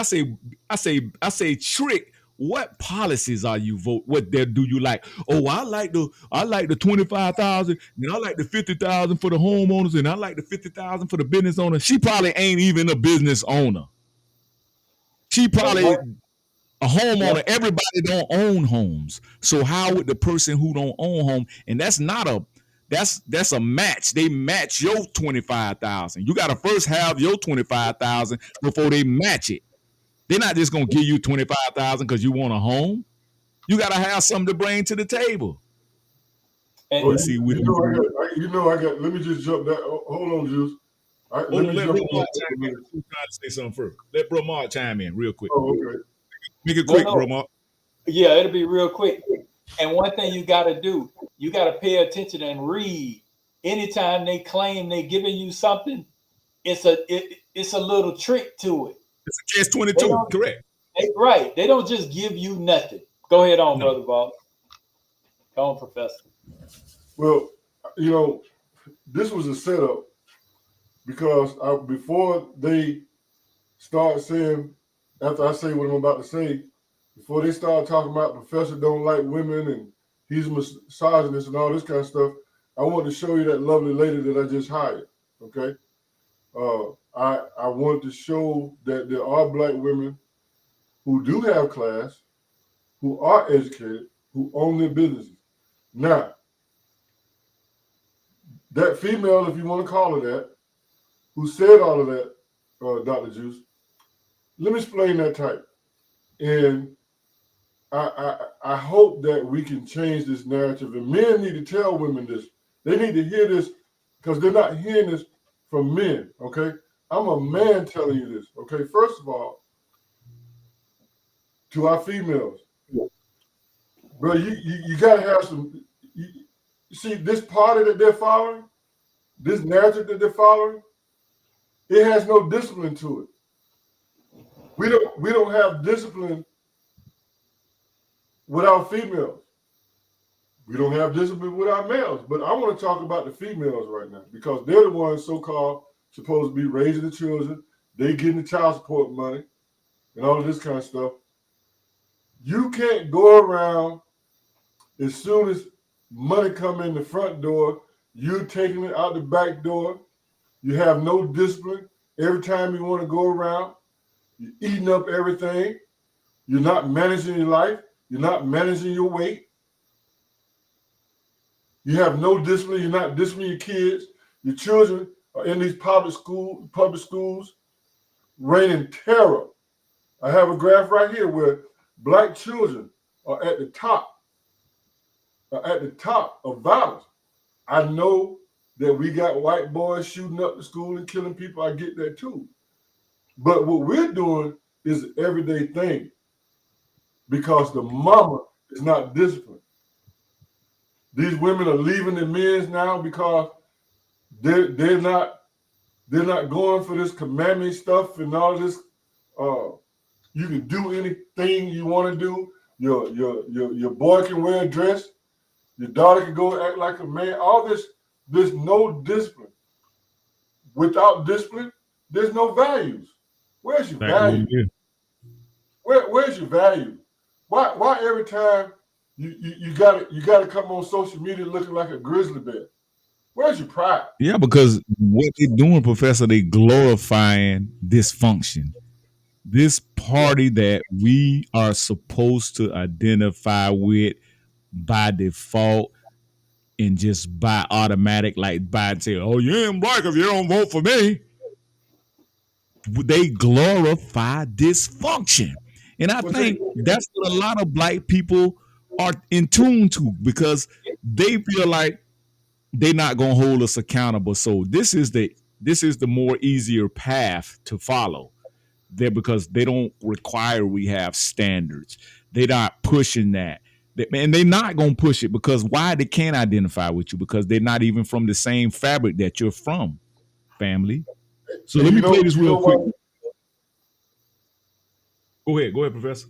I'll say this and I'm going to land my plane. The reason why the man can't check her is because she make more money than him. So I got a lot to say to the brothers too in terms of educating themselves and empower themselves so they can take control of their household. Most of these, what you call them, Juice? Most of these moist, you like to call them moist. Most of these moist dudes, they don't run their household. Right. Bro, you got to get a control of your household, bro. Well, one thing about it though, one thing for sure and two for certain.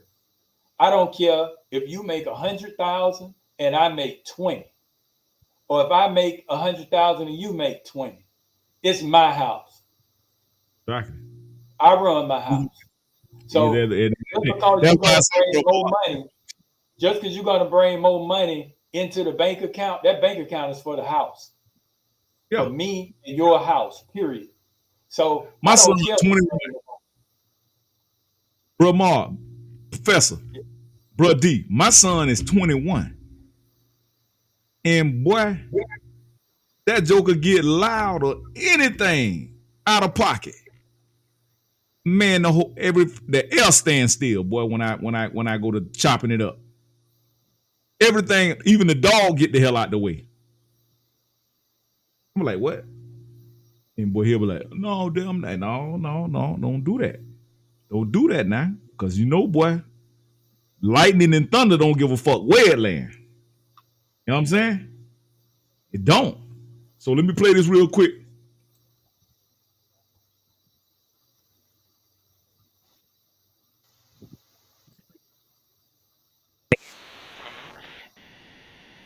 Here we go. He's doing it again. Process. You don't vote just to vote. You vote because you're getting something or your community is getting something. So everybody that's telling you that, man, look at them and say, what are you getting? Because people that just want you to vote and not ask for nothing, people that's in power that want you to vote but don't want you to get anything or not asking for you to get anything economically, they suspect. Straight up. Because a lot of people been in place for a long time and we ain't got shit. That shit gonna end. That shit gonna end. We gonna get what we supposed to get. Period. And anybody asking you not to ask, I wouldn't listen to them. Because that's the process. Every community asks for what, and we gonna do the same goddamn thing. I don't know what planet. Anybody telling you okay that you gotta vote, For the people that is your duty, that you have to exercise the right, and that people died for you to vote. For one, people did die, but nobody walked out their house to go die for you to vote. They were killed by probably some racists that don't want to see us get anything. Be skeptical. Now, this was from 2020. This one here. He's still saying the same thing in 2024. Now, this one from 2020 that I'm playing right now. Peep game. Of anybody telling you to vote and not telling you to ask for anything or to tell you to just vote and not to get anything for your vote. That's not how it works. So I don't know what planet he's from, but here in America, we vote for whoever our peers pressured us into voting for, just to keep them as friends. Yeah, exactly. Right? I don't have time for purity tests and making us think about our decision. That hurts. And our psychologist tells us we need to stop doing things that hurt ourselves. You hear that?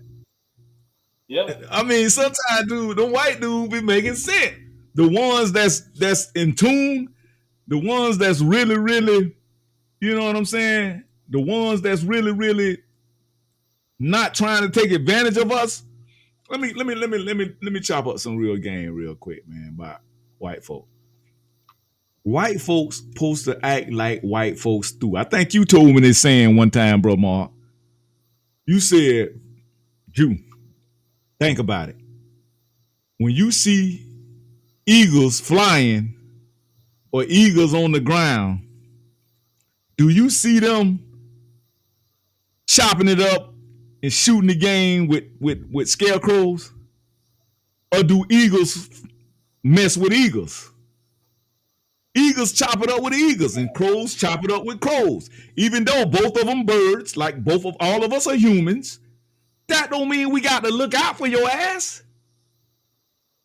Do you see a baby eagle mama fly over her damn eagle chicklets and go take the worm and get a worm to the goddamn crows? Crow.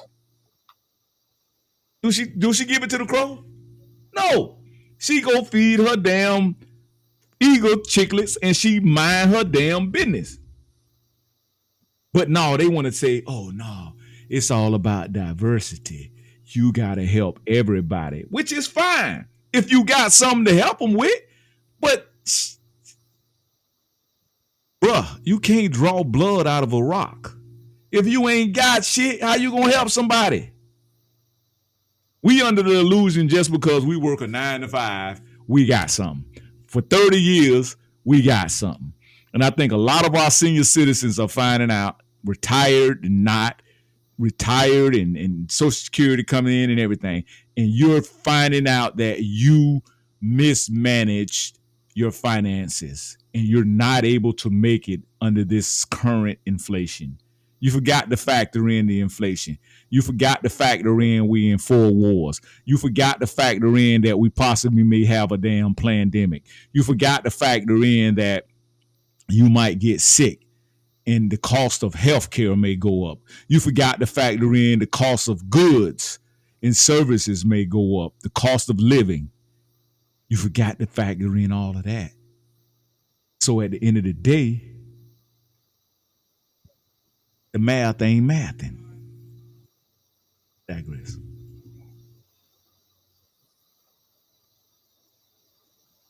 Now, with this voting thing, Dr. Juice, you got that graphic I sent you. Where did you send it to? My Instagram? About the states, and out of, and I'm just going off the top of my head, people. I'm sorry. I'm getting a little older, so, but I'm going off the top of my head. But there's 530 some odd delegates out there that we need, that a person needs in order to become president. In the 50 states in the United States, because that always puzzled me. I'm like, why do they talk about, we don't, about the ID thing and all that? Well, what I didn't know till I read 50 states in the United States of America, 16 of those states do not require ID to vote. No ID required. Oh, and by the way, Illinois is one of them where they're sending all those illegal. Huh? What you say, bro? I'm looking for it. Go ahead. Mm-hmm. Okay. I'm looking for that graph. All right. Illinois is one of those states too. California, one of them. You do not even need an ID to vote in those states. And that add up to like 200 some odd. That add up to like 200 delegates or 200 and some change. And then there's 16 states that don't require a picture ID. It just requires an ID. So that's almost like not requiring an ID, because guess what? Only thing you need is an electric bill or something showing that you're a citizen, basically. And that's not a citizen, but you live in that community, you're a resident. So when you add up all those numbers of those states, guess what? You come out with 250 some odd delegates or something like that. No, it's 263. And it puts you over the amount that you need to win an election.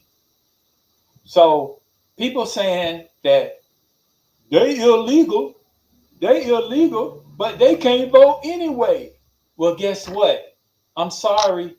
In America, you can. In America, you can in a lot of our states. And so that's why they're giving them, you notice they give them Wi-Fi and some other cable some other services, and they give them a place to live. Why? There's that. Oh, let me not do it. Give them a $10,000 voucher for housing. Some of them are getting approved for homes, and they get $5,000 food stamp cards. So they're establishing residency with them. With the bill, with the utility bill, they establish residency for them, and now they can go take that utility bill and vote even though they're not a citizen of Did you this hear about country. Chuck Schumer? Did you hear about Chuck Schumer, bro, Mark? He's trying to shut down the government if the Republicans don't allow the bills that allow immigrants to get on the voter registrations and voter rolls. So he say if they don't comply, then he's the leader of the Senate. So he said he's gonna shut down the Senate so nothing passed. Yeah, he's been known. Coup d'etat. Coup d'etat. And that's what that is. He's been known to do that. I sent you one today with him with Trump talking to him back in the day, and Trump had to set him straight about shutting down the government. Hey, I found that sister, that sister Montgomery, Michaela Montgomery. Let me play that real quick while I got it on the radar. Let me play it real quick while I got it on the radar. Ooh, loud. Here we go. Well, you're gonna love this one here. See if I can play it. Y'all hear it, family? Hold on.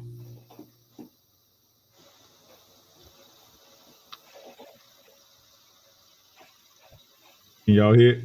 No. By the pussy, none of these girls will tell you that. Oh, that's the same one. Hold on. I think that's the same one.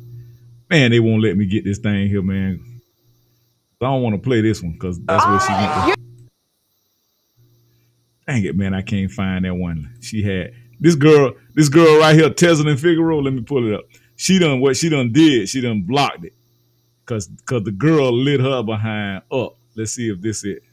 Yeah, she done blocked it. I want to hear the Republican sisters comment about grabbing about a pee. Well, first of all, context is important, and so when he's she blocked it off her channel, bro. I promise y'all, man.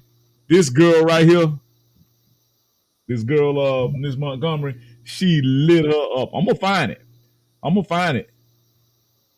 Go ahead, bro, Mark. I'm gonna find it. Go ahead, because I want y'all to hear this. So yeah, I think it's very important that we read.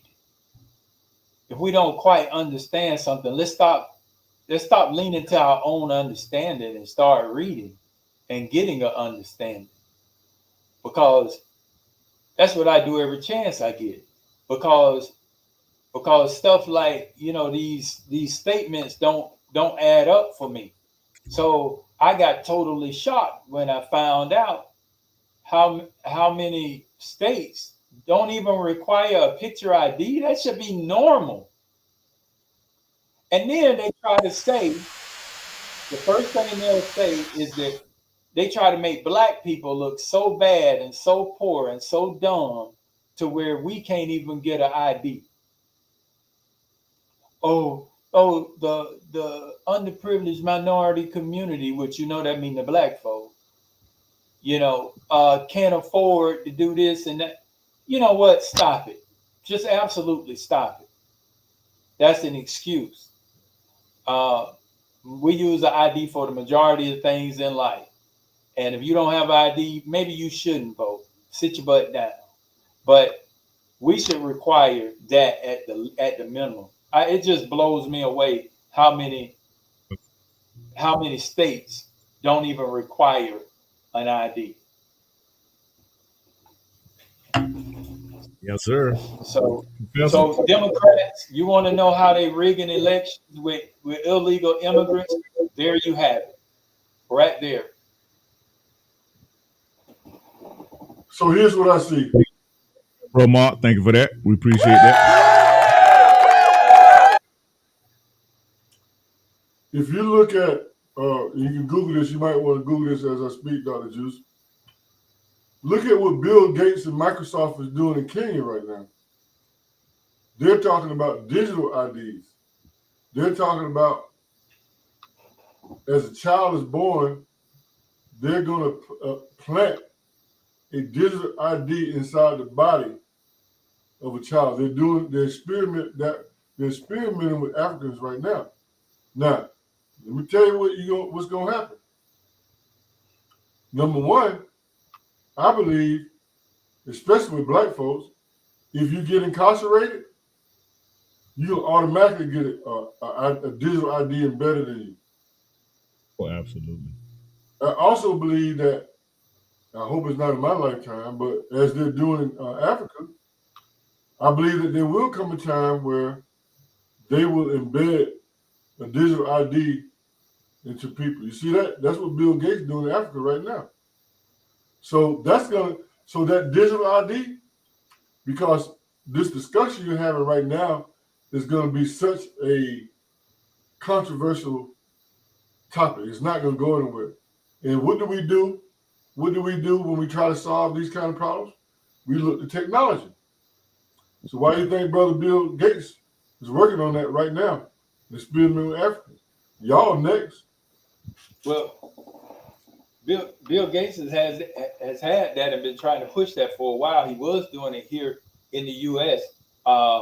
And they was trying it with our school kids, and because I know down, I think I want to say West Palm Beach or some area here in Florida, they was doing it where they was in bed, implanting that mess, and I guess after a while they stopped it from happening. But there is absolutely nothing that man can offer that I would accept, because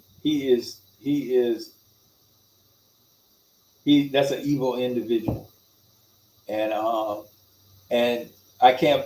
Kenya is a technologically advanced city, and that's the only danger I see with technology, Professor Voss, is that the more technology come out, the more evil people like Bill Gates, they try to infect us with their evil things. Sort of like with this vaccine. But that's the thing that scares me, because Kenya already have where you can go into a store and basically walk out with your phone or whatever, and everything is charged to your card. So they have a lot of technologically advanced things going on in Kenya. But you have corrupt government, and where we just want money. Bill Gates got it, and he'll toss you some just so he can institute his program of getting rid of people. I don't trust him at all. See, here's the challenge you got, Brother Mark. Now you can see why is there such a need for foundational Black Americans to understand technology, because things about to happen that you won't have a clue about. Either you embrace technology, or technology is going to embrace you. Well, technology, I agree. And that's how a lot of our community is, because, stuff like, nanobots, nanosites that they inject. We see stuff on movies and we don't even realize that it's going on right now and it's actually actively being used. So those things, they have them and they're introducing them. So you're right. We have to try to stay as abreast of it as possible. So then we can fight the evil people when they try to introduce something into society. So it's very important. So you're right. We need to be, because you can't fight evil if you don't know what it is. If you don't know, because everybody who try to do something good, there's just as many people coming up with a negative for that positive that you come up with. And so we have to be on the cusp of it, ready to fight it. So again, you made such a phenomenal point, is that if you don't know what to fight, and if they turn the evil into candy, and knowing Black folks the way you know them, exactly. So the question still remains that Dr. Juice had brought up some time ago, is that how do we create an appetite, because we have the technology, We have the technology, so we don't have to create that. But how do we create an appetite in an environment where the mama ain't got no discipline? She going around shopping, buying up everything, eating up everything she can get their hands on, want to go on vacation all the time, want to feel good, want to laugh, want to have a good time. So how do we recreate a culture that builds an appetite? If you remember, during Emancipation Proclamation, we had a thirst for education because we understood as a people that if we don't learn to read and write, we're not going to be able to function in this so-called pseudo freedom that we have. That's why our literacy rate from 1865 to 1890, it went from 90% down to 50%. No other group of people excelled academically like we did during that time. And what I'm proposing to you, gentlemen, is the fact that when it comes to data, when it comes to technology, we are just as illiterate as our ancestors were when they pseudo freed us in 1865. That's where you're at.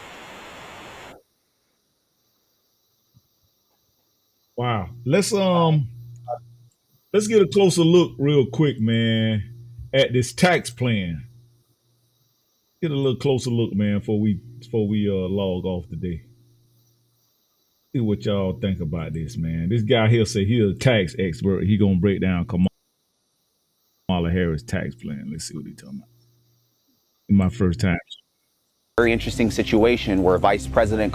All right, guys, as we know, President Joe Biden dropped out of the presidential race on July 21st, 2024, right in the middle of his campaign. And this has created a very interesting situation where Vice President Kamala Harris took over as the Democratic frontrunner for the presidential election with just a few short months to go and without actually winning a Democratic primary election. Ever since Kamala took over, she has given very few interviews and has answered very few questions to clarify her economic policies. This has left many people confused about exactly where she stands on important issues, such as taxation. However, she has made some comments throughout her campaigns, and she's also released a new tax plan in early September. So I'm going to break down her key points for her tax plan so we all know, what does the Harris administration believe in?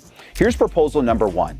Taxing unrealized capital gains. Kamala Harris wants to tax unrealized capital gains for the wealthy, and President Biden originally proposed this, but Kamala has announced that she also supports this idea. If you do not know what an unrealized gain is, it's a hypothetical profit that you might make one day by selling a capital asset such as a stock or a piece of real estate at a higher price than what you originally bought it for. So let's just say, for example, if you bought Apple stock at $200 and it rose to a price of $300, you would have an unrealized gain of $100 if you never sold. However, you would only realize the gain if you sold it, thus locking you in on the $100 profit. But by taxing unrealized gains, Vice President Harris would be taxing fictional profits that you don't technically have yet in your possession. Remember, the price of assets like stocks, precious metals, real estate, bonds, they don't always go up. Sometimes they go down. So yes, you might have to pay capital gains taxes on assets you actually lose money on in a Kamala Harris presidency. Taxing unrealized capital gains is an extreme departure from current tax policies, which only tax realized capital gains. It is important to note, however, for now, this tax proposal would only apply to families with a net worth above $100 million. Under the Biden-Harris tax proposal, families with this amount of wealth would owe up to 25% in taxes on unrealized capital gains, depending on the tax rates they are already paying. They will owe a 25% minimum tax that includes unrealized capital gains. Now, why are taxes on unrealized capital gains concerning? I know some of you out there are probably thinking, I love Kamala and I don't care if she taxes unrealized capital gains because this will only apply to the ultra wealthy. If you fall into this category, I got some news for you. Regular income taxes also started out as applying to the ultra wealthy, but I'm guessing most of you watching this video currently are paying income taxes even if you're not ultra wealthy. When income taxes were first put into place in 1913, they originally only applied to the top 1% of Americans. Then, once the government got people used to that idea of income taxes, it started applying income taxes to the vast majority of workers in America, not just the top 1%. So if you think that taxing unrealized capital gains will only ever apply to just the top 1%, you might need to think again. If they get approved for families with over 100 million in wealth, it could very easily be changed to families with over 1 million in wealth or 100,000 in wealth. You get the point. I also think that taxing unrealized gains sets a dangerous precedent. Under this policy, the government would force you to pay taxes on money that you actually haven't made. If the government can force you to pay taxes on money you haven't made yet, where is the line for what is able to be taxed? Will it force you to pay excise taxes on cars you haven't bought? Will it force you to pay sales taxes on items you haven't purchased? Will they force you to pay property taxes on properties you don't own yet? Where is the line at? Another concerning thing about this tax policy is that it does not appear to include a tax refund for unrealized capital losses. It seems only fair to me that if the government is going to tax unrealized capital gains, it should also refund unrealized capital losses.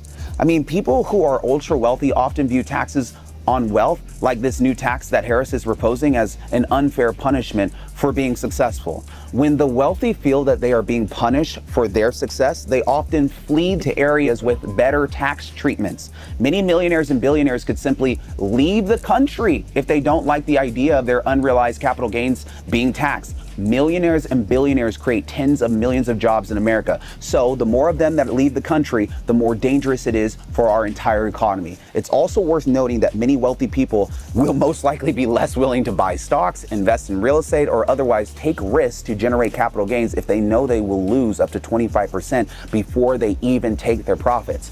Okay. Let's move on to Kamala's second tax proposal, because the capital gains one got me pissed off. The second proposal is raising the corporate tax rate. Kamala Harris also wants to raise the corporate tax rate from 21% to 28%, which is almost double what Donald Trump is proposing. Now, if you are a business owner, you could expect to pay significantly more in corporate taxes if Kamala Harris is elected and if the tax proposal goes through. Now, this is another controversial issue. A lot of people believe that raising corporate tax rates is a good idea because it forces successful corporations to contribute more to the federal government's tax revenue. Kamala Harris has been arguing that this will help to reduce our national deficit, which, if you are unaware, has gotten insanely out of control. Currently, the United States national debt is $35 trillion and counting. Now, keep in mind, if they start raising the taxes on these corporations are just going to keep raising the inflation and keep raising prices. That's right. Can y'all hear this, man? So, Yep, yeah, think about it. you're right. They're going to keep raising the inflation. That's why the inflation is high now. So, no, it's not a win. Yeah, you may get more out of these businesses, but say, for instance, what if these businesses move, like the young man just said? What if they move out the country? They're going to still be able to bring them products in, and that's why Trump is implementing the tariffs on goods that come into our country, because he's telling them jokers, hey, okay, you can try to get slick if you want to and move out the country. I'm going to tax your ass when you're trying to ship that stuff back into the country. So I'm just trying to get y'all to see this is what makes sense. Listen, you can think about what she's saying. Capital gains. Bro, like say for instance, Marky Mark, you make good money. Professor, you make good money. I make good money. Say for instance, we hit that next tax bracket and Commandment got this stuff in place. Now, if you get capital gains tax, everybody know what a capital gain is, right? That's when you just get a lick. Boom, you might get an inheritance or whatever. People pass down some land and some money. That stuff gonna get taxed messing around with the Democrats. So even though you get that land or even though you get that tangible wealth, it's not gonna be any good to you because they're gonna tax it. And so it's like you never did get it. Again, the problem with raising taxes as a solution to our government's financial woes is that it destroys some of the incentive for people to create businesses in the first place. The less money that business owners get to keep, the less motivated many people will be to start businesses, to innovate, to create. You remember what Commandment was saying about, I'm gonna give 50,000 to business. Yeah. But come on, bro. Let's just keep it Went back man. to that slave. Have you ever started a business? Huh? What's that? It'll take you back to slavery. Yeah. Think about it. You ever started a business, man? It takes at least 5 to 10 years before you really start making some profits with the business. You think Commandment gonna give you 50,000 to start a business, and then you ain't making no money? If that's the case, everybody say, "Well, that's it. Well, I'm gonna go ahead and get these 50 stipends, man. I'm like I'm gonna start a business, man. I'm just see if they're gonna give me these 50 stipends, man. I'm gonna put that 50 stipends on, and I ain't gonna try to do nothing. I ain't trying to start no business. Man, don't you think the government way smarter than that? You're not gonna get that 50,000, bro, unless your business is making money. Ain't no any Joe Blow gonna be able to get that 50,000. Trust me. Trust me when I say this. If you ain't creating no jobs, you're not going to be able to even apply or even qualify for that 50,000. Create new jobs and just to keep the economy going. I've said this so many times in other videos. Raising taxes is not the only way to fix the country's financial problems. We can also dramatically curb spending. There's more than one way to improve the deficit. But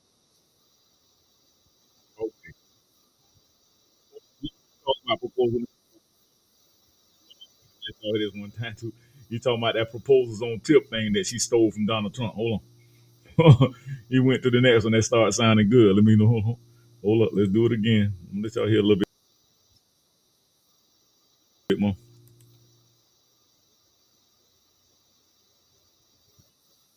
usually disagrees with almost everything Trump says, apparently liked this policy and quickly copied it. She announced that she would also on tips for hospitality and service workers weeks after Trump did. So if you're someone who is a tipped worker, such as a hairdresser, server, a bartender, a caddy, then you could soon not have to pay taxes on your tips regardless of who wins the election. Okay. Now, of course, whether Trump or Kamala wins, this tax proposal would still have to make it through Congress to become law. Here's number 4. In addition to adding a tax for unrealized capital gains, Kamala Harris also wants to raise the long-term capital gains tax rate for Americans earning over $1 million per year to 28%. This is 8% higher than the current 20% long-term capital gains rate for high earners. If the proposal passes, it means that long-term capital gains taxes So she's trying to discourage you from becoming a damn millionaire. Oh my God. would be higher than they have been in decades. What if we become millionaires this next couple of years, bro, Mark? However, Kamala's new proposed tax rate for long-term capital gains is lower than the rate that Joe Biden wanted to raise it to, which was 39.6%. When you include the net investment income tax, it's almost upwards to 44%. So Kamala Harris has actually deviated from Joe Biden on this issue. But for all of you stocks, bonds, commodity, cryptocurrency, and real estate investors out there making more than $1 million per year, just be aware it's coming for an extra 8% on your capital gains taxes. Here's proposal number 5, an expansion of the startup expense deduction. Although Kamala has proposed raising the corporate income tax rate to 28%, she's also proposed expanding the startup expense deduction to $50,000 in speech in New Hampshire on September 4th. Currently, this deduction is only worth $5,000. This deduction helps new small business owners deduct your first $5,000 in startup costs. Kamala's expansion of it is designed to help new small business owners cope with the roughly $40,000 that it takes on average to launch an enterprise.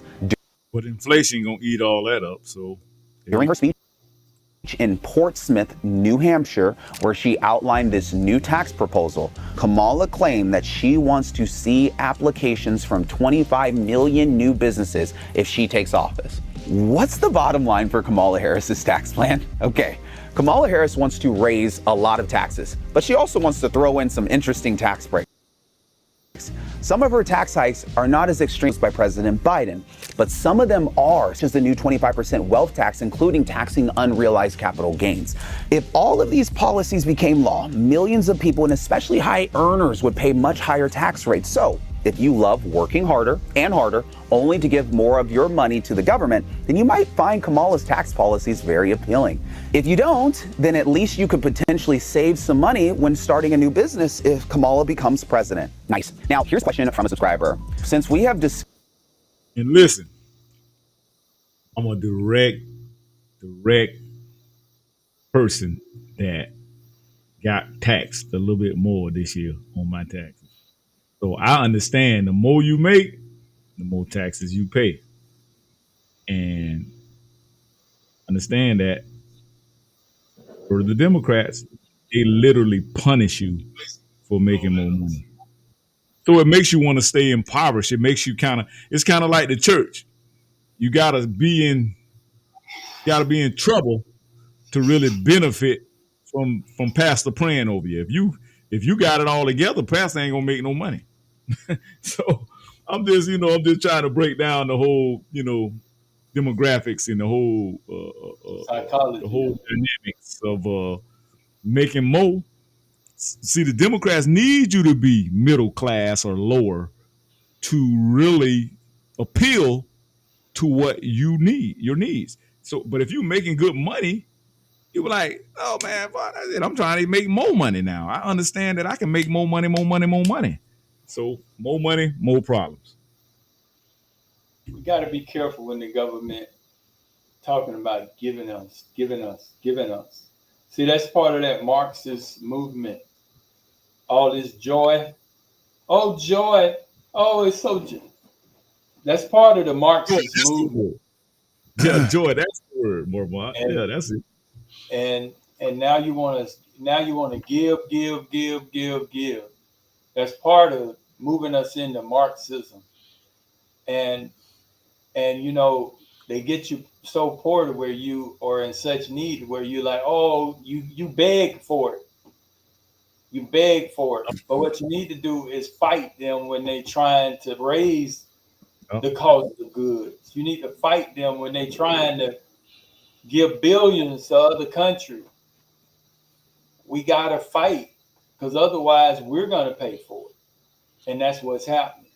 So we're going to get moved into this Marxist way of living. And it sounds good, but you need to do your research because it don't end up good.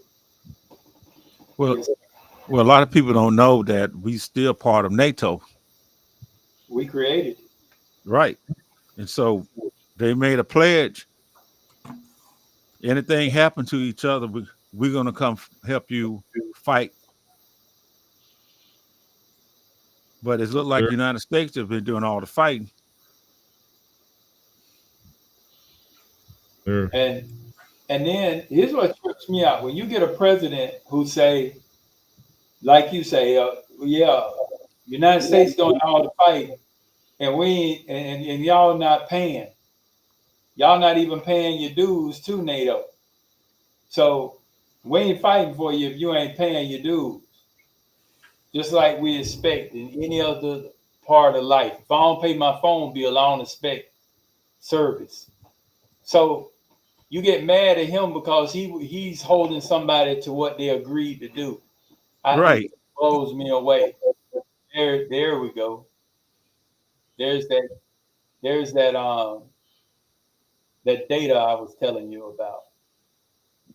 If you notice, blue, those are the states in the United States that require a photo ID in order to vote. And because we live in Florida, Georgia, and these states that require a photo ID, we get to thinking that that's the norm for the U.S. But in actuality, it's not. Look how many of them are in green. No ID required to vote. To vote. California, you don't need no ID. Nevada, no ID. So we have to pay at Washington State, no ID. We And all of those all those green states, they add up to about 200 and some odd delegates. I don't have the numbers before me. Forgive me for that. And then when you put on top of it the non-photo ID required, the ones in the yellow or gold, you don't even need a photo ID. That's when you need, just a utility bill or something. Wow. Well, when you add up the delegates for all those states that are not blue, you done won the election. That's more than 50% of the U.S. delegates do not require a photo ID. So where do you think the immigrants going, the illegals going? When you hear the problems in the U.S., watch where they're going. They're going to those states. So those people will be able to vote. So Democrats, you're very wrong. Those illegals will be able to vote because they're making them residents, or by simply giving them utilities and giving them phones and giving them those things, because that's establishing residency, and that's all they have to do in order to vote. And think about it, bro. I'm a resident. In a sense, they're giving them more rights than you have. Yes. Yes. And more benefits. But we ain't gonna I can't say I'm just gonna do something for black people. No. If you're gonna vote for her, you're gonna vote for her. Y'all can come up with as many cute little statements that make black folk giggle as you want, but the facts, oh, you better protect your cats. Key. What? Wow. Let's look at substantive things. Whew, man. So, Professor Ball say, how do we get the appetite to move into a technology-based culture? Main thing I say to answer that question is, and we all say, the babies, the young people. Listen, the reality also is this: the greatest disparities. And we understand that that's part of why we're doing it. Listen, we have to, the reality also is any policy that will benefit black people will benefit. And we understand part of why we're doing it. Listen, any policy that benefit black people. The reality also is this: any policy that will benefit black people will benefit all society. Let's be clear about that. Let's really be clear about that. So I'm not going to sit here and say I'm going to do something that's only going to benefit black people. No, because whatever benefits that black family will benefit that community and society as a whole in the country. Right? See, that don't even make sense. Don't make sense. That don't make sense. So did you say you're not going to do anything for just black people, and then you go on to say anything that benefits black people benefit the community and the society? You get it? So you're saying you don't do anything to benefit the community and the society and all of society. So once again, you're not going to do nothing, but yet we'll get in line with chucks and pearls and talk about we're going to vote for a person who's tell you to your face. Man, we got to listen. We got these 2 ears for a reason. And we got this big old cranium for a reason. So when it go in your ear, you got something to process it. We got to start processing. They're trying to scare people with that Project 2025. Yeah, and Trump. That's what they're scaring people with Trump. And let me make y'all laugh for a minute, right quick. Okay. Couple of things. I want to go back to the businesses. You know what's beautiful about the wood business, Belmar? What's that, brother? And here's where the creativity and innovation goes in. And we have to, again, think. In the wood business, you can't track that product, and my customers burn the evidence. So I don't have that problem. I like that. Right. So we have to think outside the box and use the tactics that our ancestors used. You know, wood was the highest paying job a black man could have after slavery. There wasn't no cotton pick. So again, with technology, we are going to have to develop an appetite. And with that appetite, we're going to have to create some discipline. And all these things that I'm saying, I don't know how to teach black people discipline. When I think about the fact that, and I know black people, if they can't eat it, wear it, drink it, and party while they're doing all that, they're not interested. I mean, think about how politics have been marketed to you, right? You know, it's been rappers, we've had a party, rap concerts, we've had sororities and fraternities. It's just been a party. And it shows really the lack of respect for your intellect that these people have for you. Yes. They have no respect for you, especially as a black man. You know, you're low IQ. You're confused. So they're not marketing to you, first of all. And again, the reason why they're marketing to your women, because they're the ones that's supporting that party, because again, they want to have a good time. They want to party. They want to go shopping. They want to eat everything. And then the men that they're associated with, they're not in control of their household because those women make more money than them. And the government is seeing to it that those women make more money than you working on the plantation. And it's always been like that. Think about it. We on the plantation. And you know, you got three kind of Negroes. You got a house Negro, a field Negro, that Negro that want to be free. So here's the question. Who do you think makes the most money in slavery, the house Negro or the field Negro? The house Negro.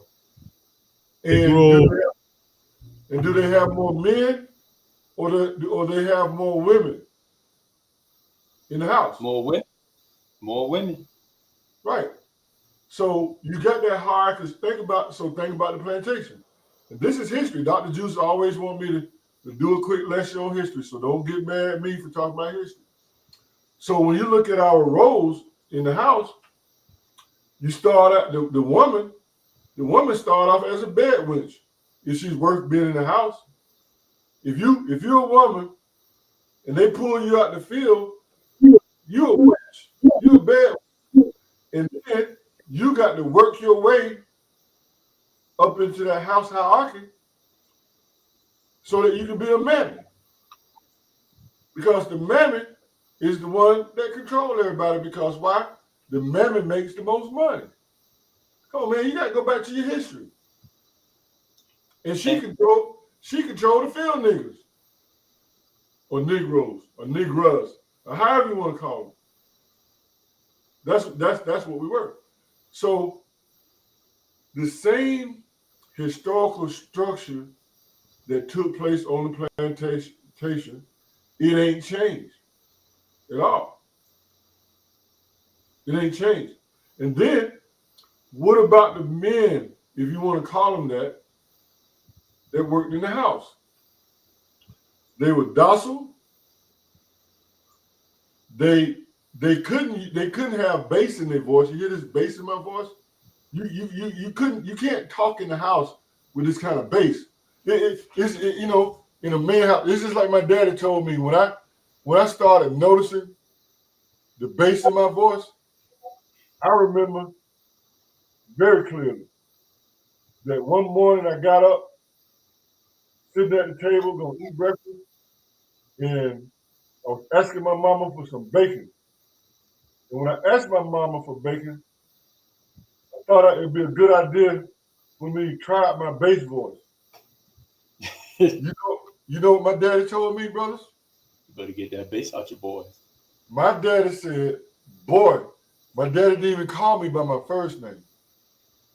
He said, boy, when you sit at my table, you take that damn bass out your voice. That's what the black man had to do. That's what the white man told the black man when he was in his house. Now, brothers like us, before us, he wanted us way out there in the field so he can see us. Why? Because we plotting to leave. He know we gonna bounce. And that's where we at today, brothers. And that's the juice. What do I call jobs in America? I always tell you, we're back on the what? Plantation, modernized slavery. So what's our exodus? Our exodus is business ownership. Professor Voss gonna love this one. Our exodus is technology and innovation. And yes, sir. If we don't, because we can use technology, we can use innovation, but if we don't own it or control it, it's nothing to us. And that's what we do every day on the plantation. But let me throw something there real quick since you're talking about technology. Yes, sir. The mentality. So in Atlanta, we just had a case of ATM thefts. When black people in the past, our brothers, I use that term loosely, right? When they steal ATMs, they get a truck and a chain. Rental truck. A rental truck. And they tie that chain, they go up to the drug, they like CVS's. So they take that truck, put that chain around it, they break into the drugstore, they quickly wrap that chain around the ATM, and they snatch it out. Cause all kind of damage. Tear out doors. Damage, noise, commotion. Yeah, all that. White boys, when they steal from ATMs, you know what they do? Pretend to be the repairman? No. First of all, they do research. That's another word that you need to promote in your community. Research. How about that new word? They found out that ATM software was not updated in most of the ATMs. They did research and found that out. Then I'll bet you a fruit sack that they went on YouTube and found out how to take a USB drive and plug it into that machine, take the cash out. Do you see? It's still criminal, but do you see the difference in more sophisticated crime? So, Dr. Juice, white collar versus blue collar. One of the reasons why I don't talk about it much, but I will talk about it real briefly. One of the other reasons why, besides elevating my career, one of the reasons why that I chose law enforcement as my next career. And y'all know I deal with federal agents and all of these people and Homeland Security. And I told them, they're showing me, man, let me tell you something. as far as these people concerned, all you are rats. And all they're doing is building, is spending millions of dollars for this technology to trap you. And I told them, I said, when I became a sworn officer, I am a sworn officer. I told them that, man, y'all got some technology, man. Y'all got drones, y'all got artificial intelligence, facial recognition, robotic dog, all this technology. And I said, you know, I owe it to my community to try to educate them about this. I said, because the things that I see in my community, it's gonna be real rough. It's just like them boy, what they call YSL. The federal government have 9 years of evidence. I'm gonna repeat it one more time, Brother Mark. The government has 9 years of evidence. So we also need to find a way to get to our boys, educate them, the things that they're doing on this platform. I'm like, bruh, you every day, and I'll lay my plan. I'll lay my plan. Every day, a black young man, especially between the ages of, hell, as early as 13. From 13, and I'll give them 30. That group. Every day, Brother Mark, every day, brother, these young boys are incriminating themselves every day that they make it easy for the law enforcement to get a hold of them. Every day. They just don't know it. Awesome. Let me play something real quick for y'all fellas. Professor, you gonna love this one here, because this is what you've been stressing on us, man. And you've been telling us, man. Whatsoever. The gentleman right here, name is Antoine. He got a Millionaire Morning Show. And man, he be dropping some hot facts, and they be like, oh man, you might be. But you know, anytime you talk about intelligence and critical thinking, why people automatically think that we're not together? It's like people vilify and demonize thinking critical and intelligent thinking. It's a platform for intelligent thinkers, man, over here at Urban Matters Black Media Group, y'all. Let's get Urban Matters Black Media Group a real time. We on some new black man demand takeover, standing in the paint, standing on their square. Bro, black men, we back. We back, bro. They're not changing as much as we love them. And we can love them, but we gotta forge a new path forward. We can't keep, it's the same thing when it comes to finances. It's the same thing when it comes to voting. It's the same thing that comes to your principles. We gotta go and forge a new path forward by letting go of some of those generational curses from the past. I can't do that. I can't go into that. I don't want to watch no more slave movies. I can't watch another slave movie. I done watched too many slave movies. Kunta Kinte. What's the one with Denzel Washington and Morgan Freeman? Glory. I's got no shoes, boss. I'm sorry, General. I need new shoes for all of my soldiers. 10, 17, 12 years a slave. Okay, I got it. Slavery existed. Now what? Malcolm X. Like, I'm done. I'm all slaved out. What's next? I don't want to keep hearing about y'all stories. It's another way forward for us. I can't keep falling into the same Democratic plantation mentality. And I'm telling you, our families got it bad, but we got to divest ourselves from it. It's some stuff that we just got to break off from. When I'm having this conversation with y'all, I'm not having this conversation telling you to do something that I'm not already dealing with and went through and going through myself. I've always been looked at as the black sheep because I was always like, nah, we could do this way different and it's going to have different results from us, but we got to divest ourselves from this broken mentality. And most of my family like, Trump is a white devil. I don't believe it.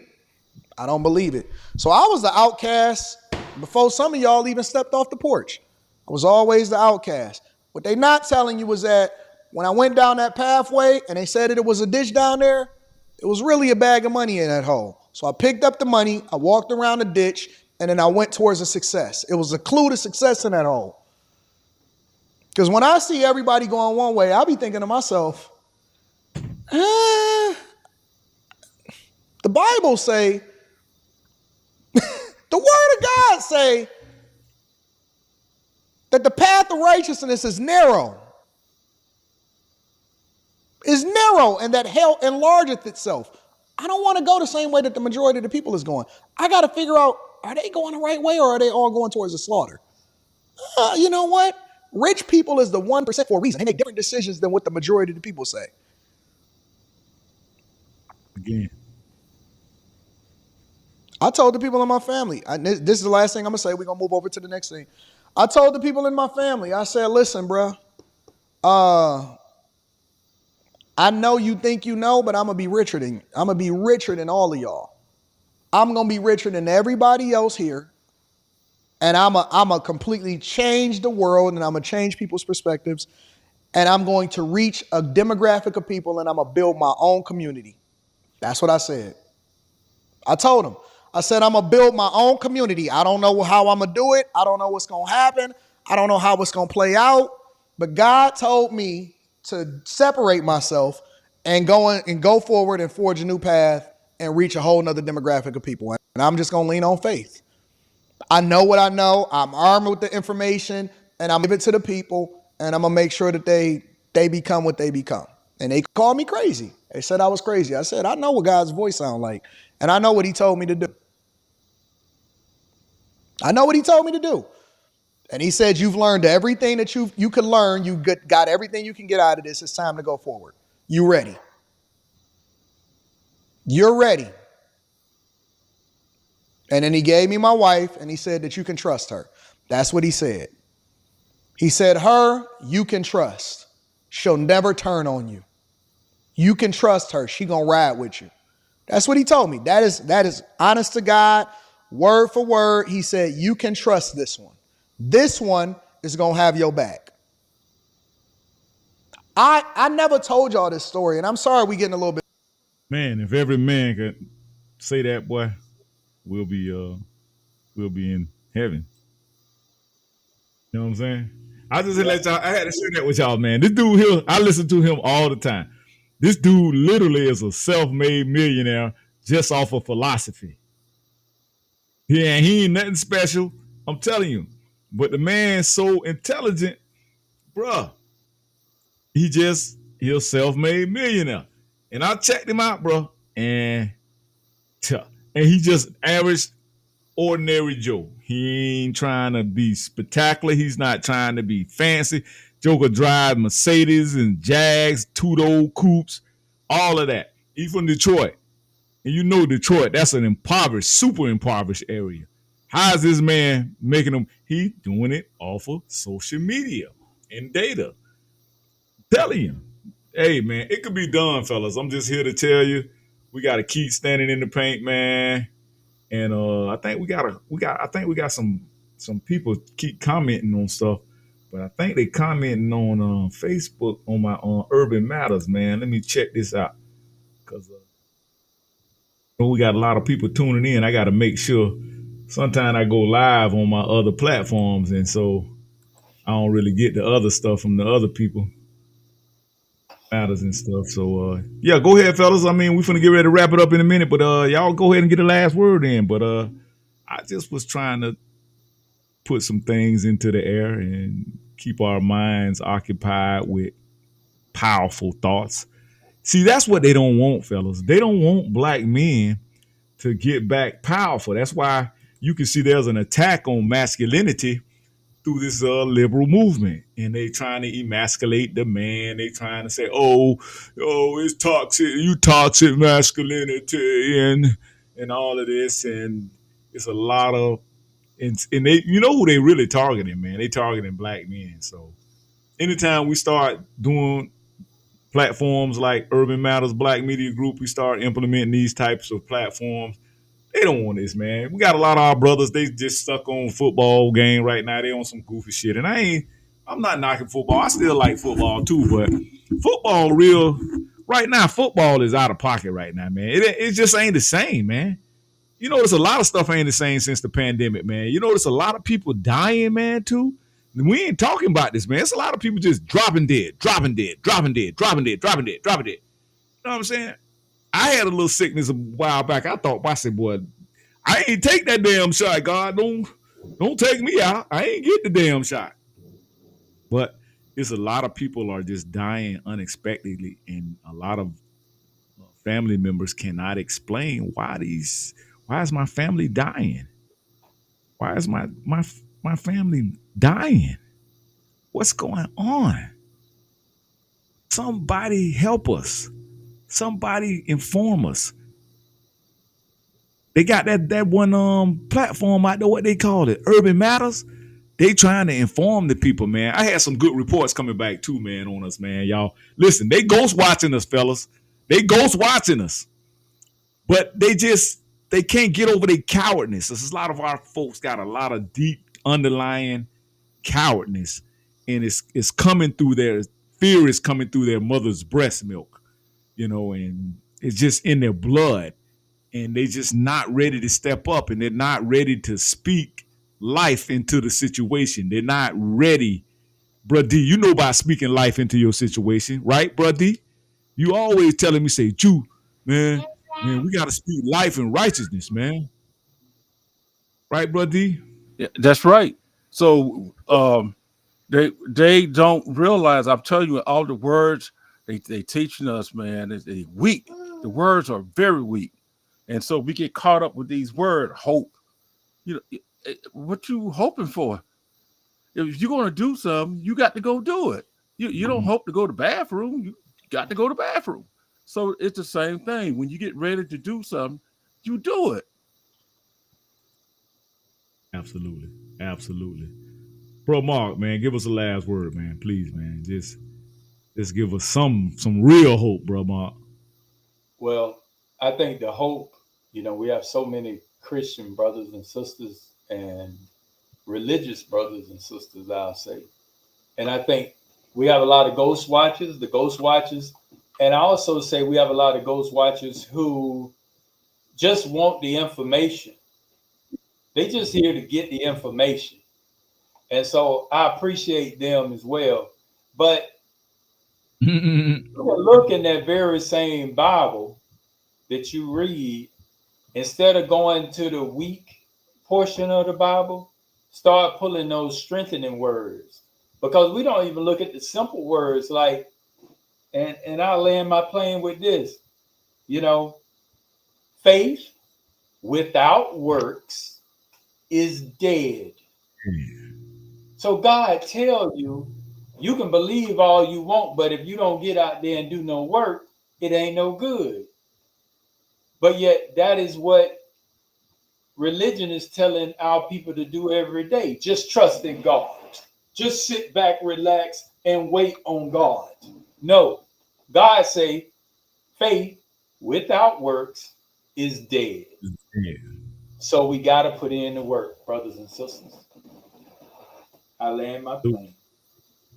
Professor, I see D don't put the hat on.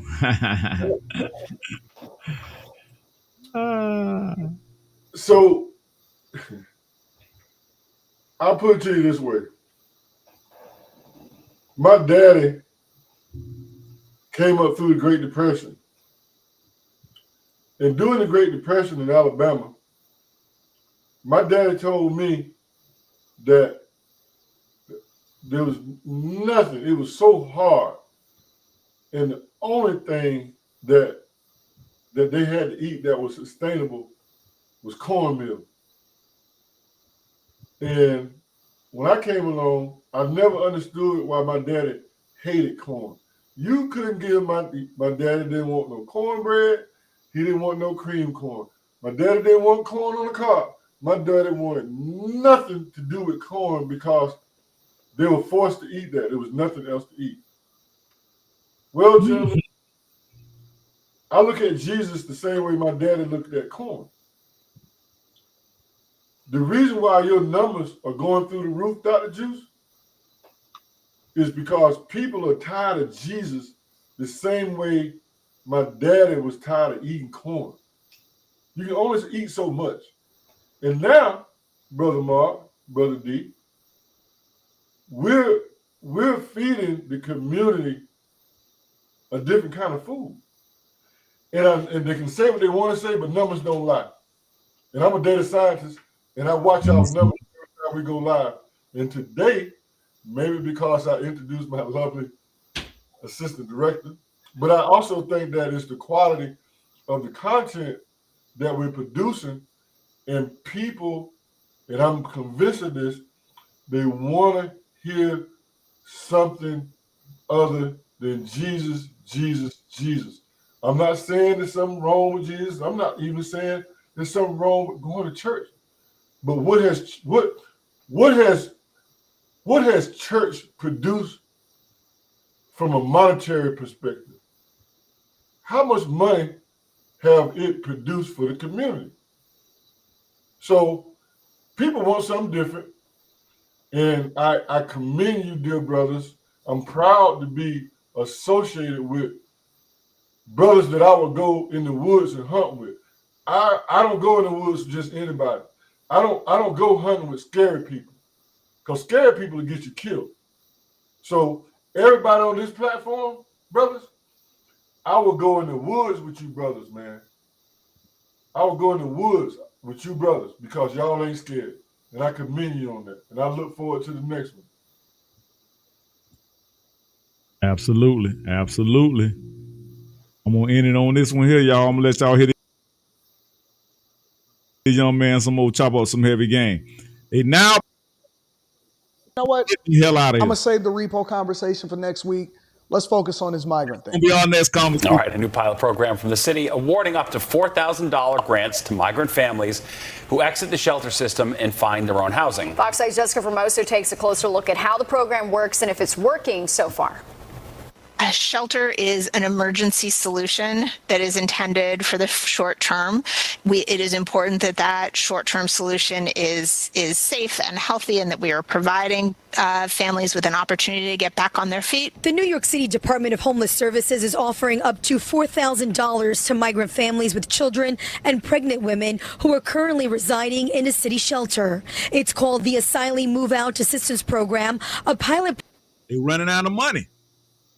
That's understandable. Program that began last December, helping asylum seekers transition from a shelter to permanent housing. So far, 150 families have benefited from the program. We've done 150 families starting about 7 months ago.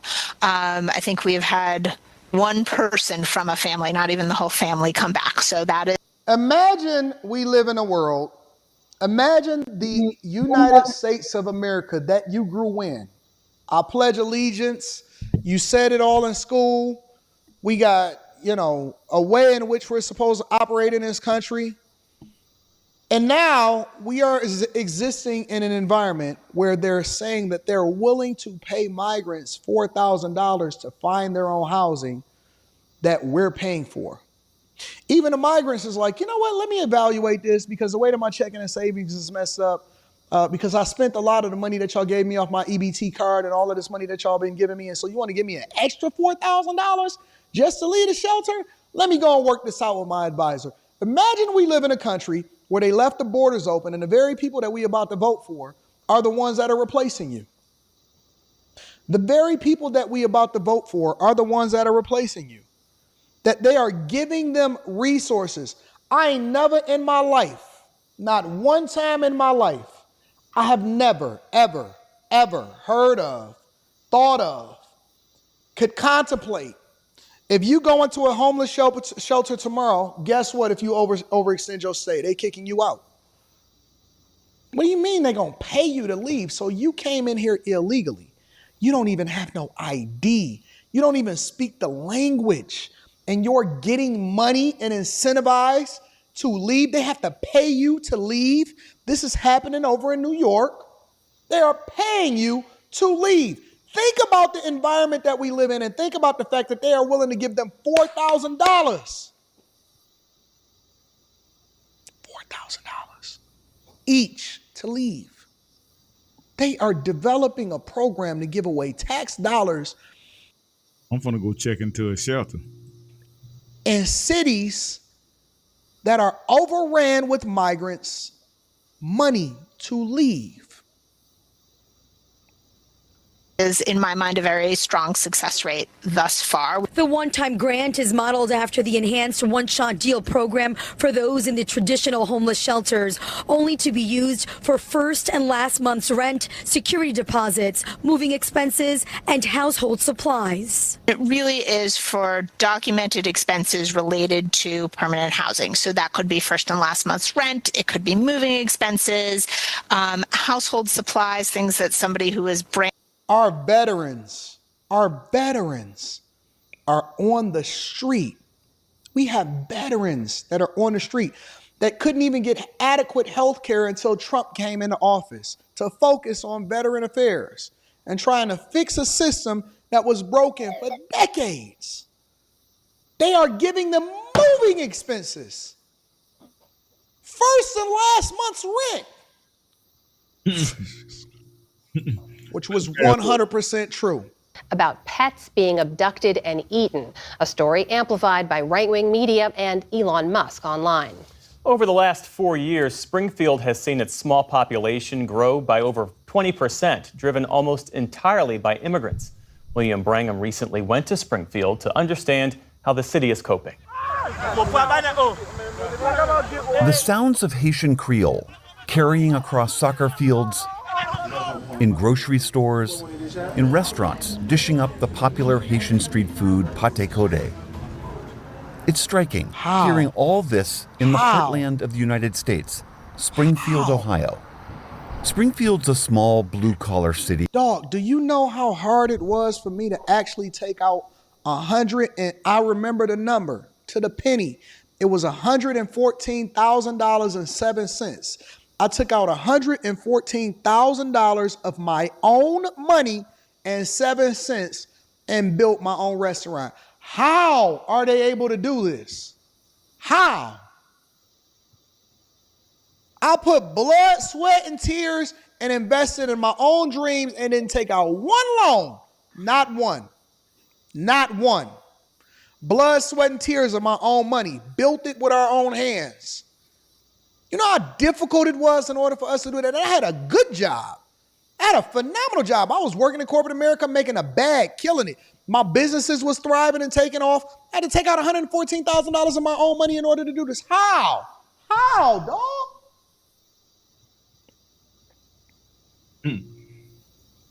And don't tell me to chill on your people, because let me tell you something. My people are Americans. And if you decide that you're coming over here, and you came over here legally, then you are also my people.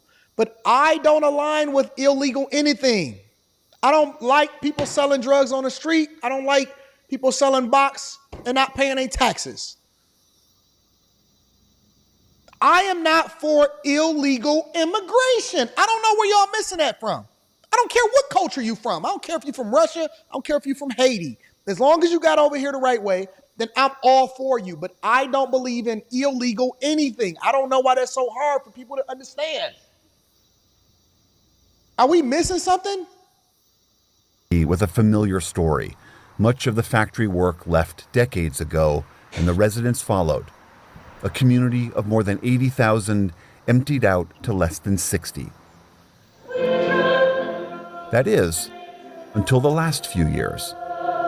Our churches, we see new people. In the pews. Yes, absolutely. Wes Babian was the pastor at First Baptist Church for almost 20 years.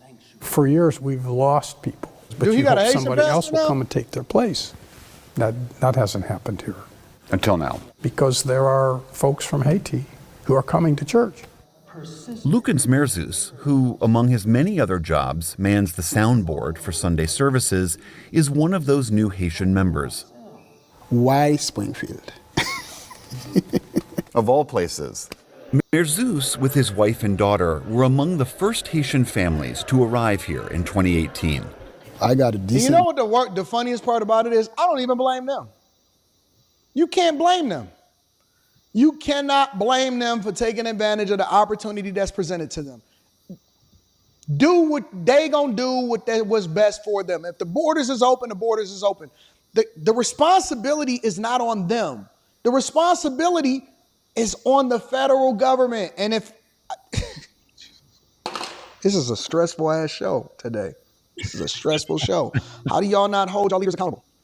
What you think that if you open up your house, right? If you go home and you say, you know what, homeless man, I have a warm bed for you to sleep in, and I'm gonna pay your bills, and I'm gonna make sure that your family is taken care of, and you get health care coverage, and you can go to school, and I'm gonna take you and your daughter to school, and you can live for free, and I'm gonna pay you to live here. What do you think that homeless man is gonna do? He's gonna be like, oh, are you gonna give me your wife too? I'll take your wife too if you want me to. I'm not gonna blame the homeless man for me opening up my doors. Man, I just wanted to put that in you, man. Hey, yo, Wow, boy. This shit is going on while you around here struggling trying to figure out what the fuck you gonna do tomorrow. You got another bitch already scrapped for the whole year. Well, we living off roach hotels and up and down street, try to get stuff going, and they got it free. I'll tell you something. I'll tell you something right now. Watch what happens. Those people gonna get set up, and they're gonna outform the foundational Black American. You watch. You watch. That's exactly what's going to happen. Those people, they already look at the opportunity again. All that you got to change behavior. All that ratchet stuff that we're doing, all that gang banging. These people are not going to do business with you. Those people coming over here, and guess what, Brother Mark? Watch this. They hungry and they got an appetite, Brother Mark. That's what you call an appetite, Brother Mark. That's just like us out of the fruit grove. When you come out, you know, when you come from nothing, you ready to go get it because you got to get it. And you're right. They hungry. The only difference is they getting set up. We not. And they are not using that word, hope. They doing it. Right. Also they're using group economics. And Group economics. They sticking together. That's why all of them moving to Springfield, similar to us when all us was moving to Lake Wales. There you go. go. What he said. He said, how the hell they opening up the whole business? And I had to go take my hard-earned blood, sweat, tears, money out of the bank to do my business, to construct my business, to develop my business. And this dude come here in a matter of a month. He got his own shit set up, got products in there. But you know what? A lot of them, like I say, a lot of them do business with their own too. They're not trying to say, "Oh, well, we wanna help all the black people, and we want to, do business with the black people, Americans." And no, they not screaming that. They looking out for their own damn people, and they're not even trying to be a partner with you or trying to diverse with you. They understand They're looking out for their own. The niche market. And I ain't mad at them. Don't get me wrong, bro. I ain't mad at them. I just wish we had that same type of energy. You know what I'm saying? I'm trying to figure out how I'm gonna modify my birth certificate and be a Haitian and go to Springfield, my damn self. Correct. Or run up to New York and be a migrant, man. I could use 4 stacks, bro. Right. Yeah. I can use 4 stacks. Like D say, D and I, we do a lot of top secret back. I want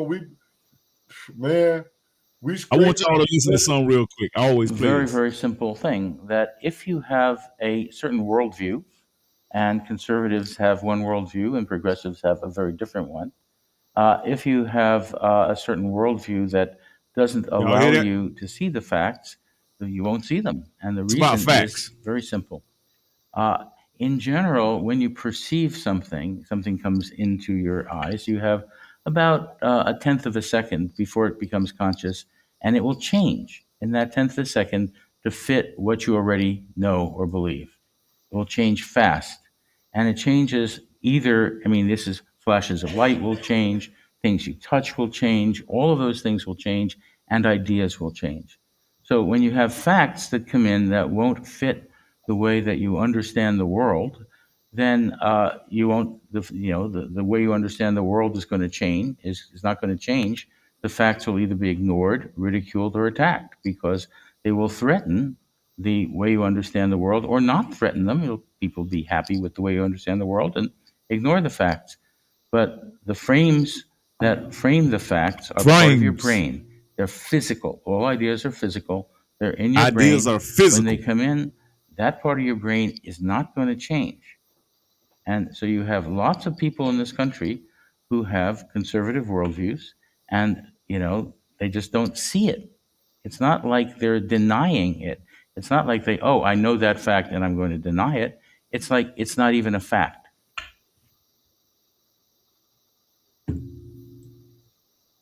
It is.